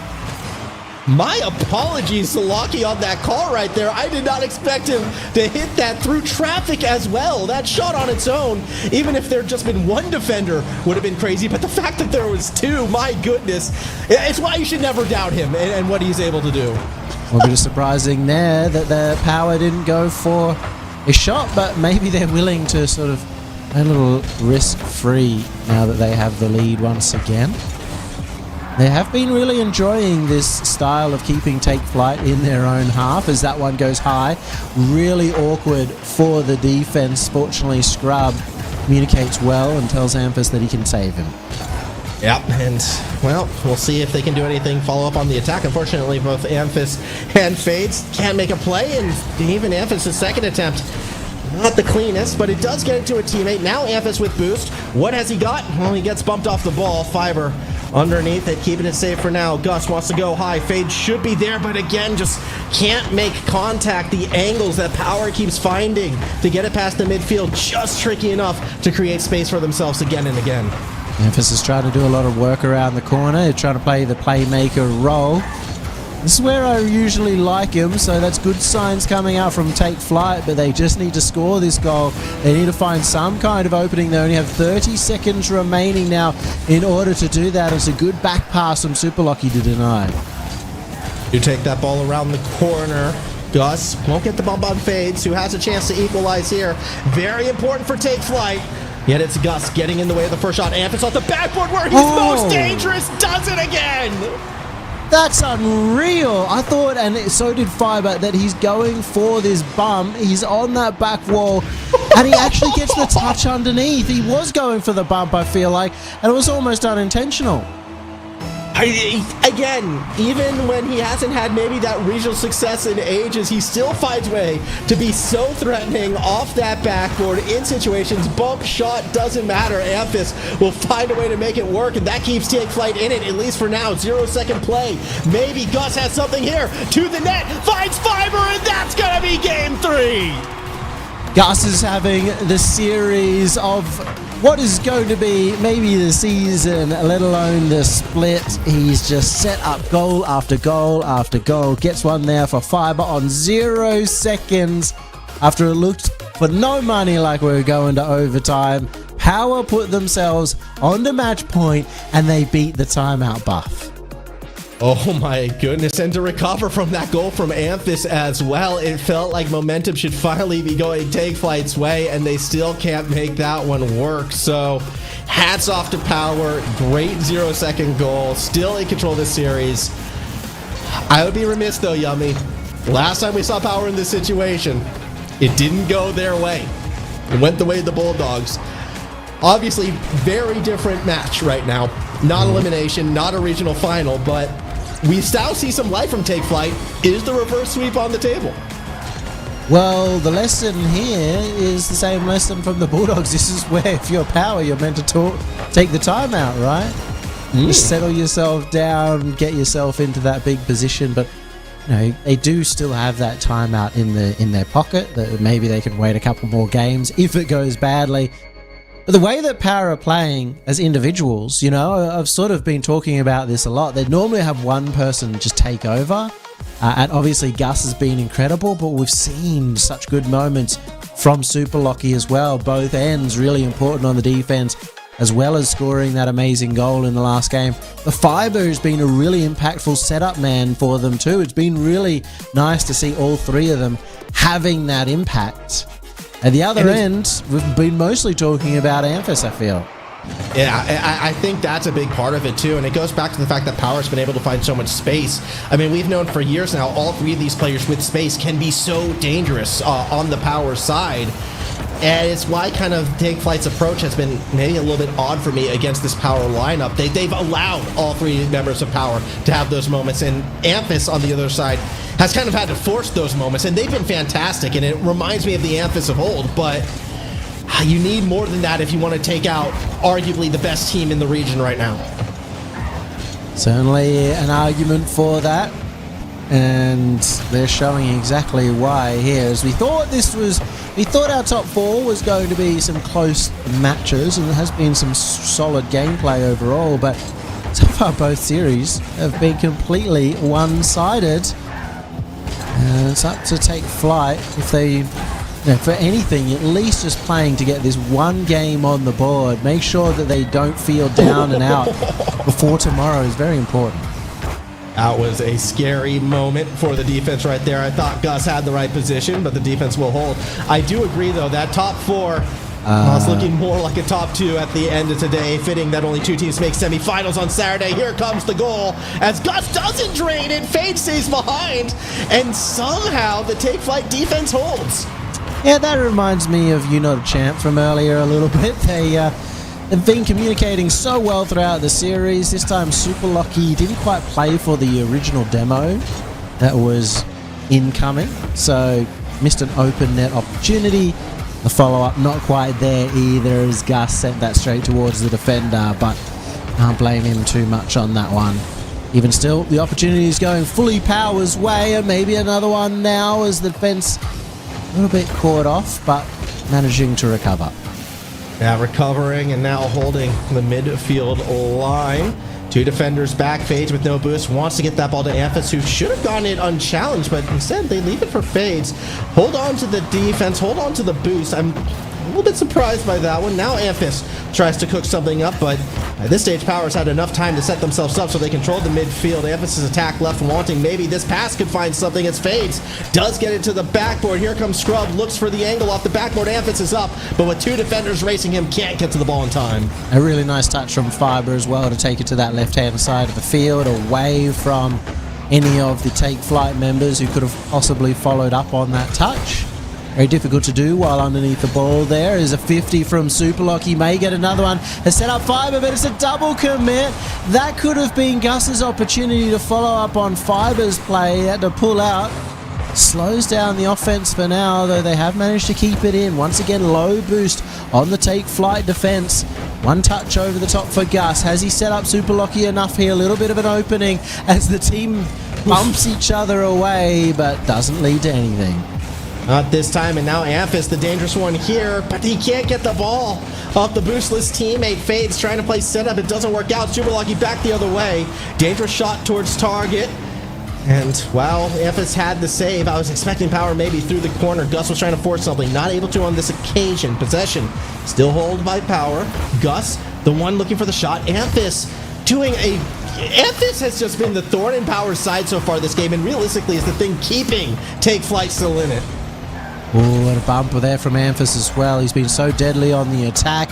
He's been good in it all around the pitch. As we've said, we've talked a lot about Amphis. We need to hear more from Fades and Scrub if we want to see not just them winning this game, but to have a chance at a full reverse sweep against the top team in the region. So far, not a single shot on the board for Take Flight in this game. They've been stuck for the most part in their own half compared to the 10 shots that have come out from Power. Yeah, that's crazy, though. Credit to the defense. 10 shots on, nothing in, and realistically, that means Take Flight still just as in this as if there had only been one shot or no shots from Power as Gus tries to clear it out. Fades and Scrub each commit for this play. In the end, Scrub, though, was able to recover and rotate back, and good thing, too. Now they control midfield. Gus trying to get themselves underneath it. They get a touch. Fades has to start rotating back. Full boost into the wall. Sticking with the play. 30 seconds to go in regulation. Next goal probably wins this game. Could win this match. Could send Power to the semifinals if they can find something here. Not this time. Gus around the corner. He's got the opening. Gus cleared out, given clear way. As he gets that first touch, a bit of a miss. Fades commits early. Amphis gets bumped off. And Gus has never found it easier. I believe, to quote the youth, Fiber just kind of mogged Amphis right there to force that net open. All over him on that one. What year is it? Nil lead.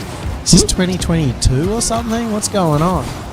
You know, I will always be with it, no matter what year it is. 0 seconds on the clock. It's Power who's with it in this one, unless Amphis can force something here. Fiber says no. Scrub says maybe. Maybe. Has Fades looking for the shot. It's a fake, and the ball hits the ground. Well. Nothing can stop the Gus bus when it gets rolling. That's 20 tons of offensive scoring prowess, and he does it once again. Great series from Gus, but also a great series all around from all three Power members. Secure a 4-0 lead to put themselves in the top 4 guaranteed. But of course, for them, that's not really what they're worried about. They're worried about the grand finals. They're worried about winning it all. And so, more just a momentum piece for them. Yeah, exactly. But it's matching the momentum that we saw from Wildcard. And I think that's important as well. Monty, though, welcome back. You got to watch that series, how it played out. What are your thoughts? Well, as you said, Power kind of mogged Take Flight there, which was, look, I'm going to be honest. At least Take Flight were in the position to get mogged. You know what I mean? Like, at least they're here. At least they're in the position. That's the main thing, I guess. That's the main takeaway after today. Power looked good today. You got a lot of participation trophies in school, didn't you, Monty? Well, look, maybe. I do have a lot of trophies from my illustrious soccer career of player. No winner or anything, just player for the team. So I guess so. But no, look, there was a few good moments from Take Flight, right? There was that Amphis redirect. Can we speak about that? That was good. Maybe we can see more of that tomorrow potentially. But Power they looked like they were back in form. What we expected to see from them after the Boston Major, all right? Still feel like when you look at both of our top 2 teams right now, Wildcard and Power, there are substantial tweaks to their gameplay and approach, though, from what we saw last bit as well. Wildcard Fever being a bit more aggressive, Power actually playing a bit further back, being a lot more controlling, not risking nearly as much. Will they show those same forms if they ever play against each other? I don't know yet, but I do find that fascinating that both teams have adapted over those 6 weeks off. I think they'll adapt to each other as well when they've or if they verse each other. We thought when they verse each other in the last event, and that didn't happen then either. So if they verse each other, I do expect Power to have to up their pace a little bit. They won't get that room. They have to create it. That's a look at the bracket from what we started on today with Nerve and Bills. That was, look, if Max speaks about tune in for the last series of the day because it's the best. I'm not sure if really we had that, but what we didn't have was the best series to kick us off, at the very least. It did go to 6, but it wasn't the best gameplay. I told you directly the first 2 series were the 2 that were most likely to go the distance, and I still feel justified in that. Yes, nothing went to Game 7, but that's just because we're saving it for Sunday, Yummy.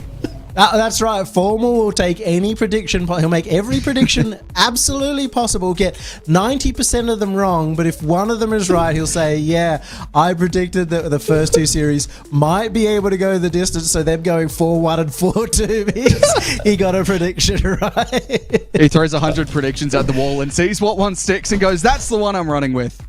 Does Max Formal, but that is, I mean, look, this one didn't even stick, I'll be honest. No. It got close to sticking. It hit on the dartboard at least. Yeah, and then it fell off a few seconds later, is the way that this one has gone. But 2 sweeps in the upper bracket. Probably not what would have been expected, really, with Bulldogs, of course, being the reigning champions. Maybe more expected with Take Flight making their return to the top 6, to the upper bracket of the playoffs, but this is the schedule for tomorrow. Bulldogs against Nerve, Heartless against Take Flight. Some decent matches in there. I mean, Take Flight did go to a Game 5 in the group stage against the champs who lost to Heartless today, so that's going to be an interesting one to look at. And Bulldogs, maybe a chance for them to just regather themselves against Nerve. You're not going to like this, Monty, but I think that Nerve series against Bulldogs is going to be a good one. I agree. I like that. Big Chook in form. Bulldogs got smashed today. So you never know how that's going to go. Yeah, as Max said, they got taken to the Bulldogs got taken to the farm. They've gone to the farm to live with the aunt. So, we'll see if they make it there or not. I'm just more worried. I was like, okay, we went in today thinking, all right, we have 4 solid-looking teams. Now I'm thinking, hold on, we have 2 teams at the top, and who is actually our 3rd and 4th team right now? Because both of those upper brackets were 4-0 sweeps. Both of those teams in the lower brackets had some pretty high highs. I think both those first 2 matches have potential to be the first upsets of the season. Well, then the real shame is that we're not going to have Take Flight versus Bulldogs unless both of them make the grand final and, find out who those 3rd and 4th teams technically are. I mean, if they don't make it there, then we're still wondering if they are. Well, they wouldn't be the 4th team, Take Flight, if they don't make it to that position, which, obviously didn't seem to go to plan last split. They did fall off in Open 2 and didn't even make an appearance in Open 3. So to say that they're still a top 4 team, I guess they have to prove themselves at the rest of today. But that does bring the show to a close here for this, not championship, the playoff Saturday, which had a lot of ups and downs, particularly a fair few downs as well. 4-0 in the last 2 series of the day. Unfortunate. Any closing thoughts from either of you two? I mean, not really. We saw what we saw. I'm excited for next week. No, I was just going to say Formal has no opening thoughts either. No thoughts in this head. I thought we knew that by now. I run on pure instinct, baby. Yeah, great day. It was a quick one, which means tomorrow we've backed up all our 4-3s, Game 7s for tomorrow.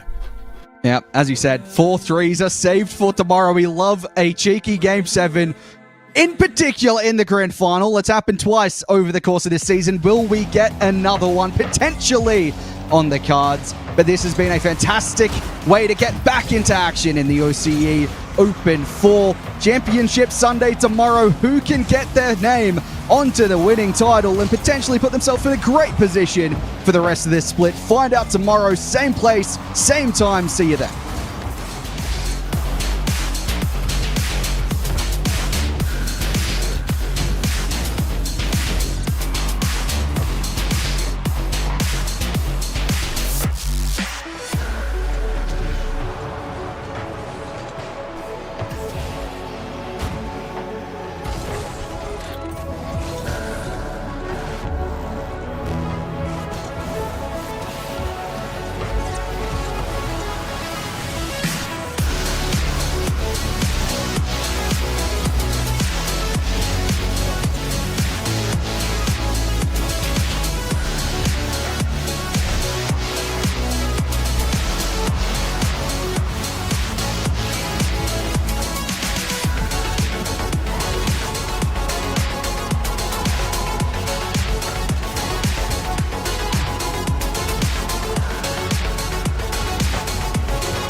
my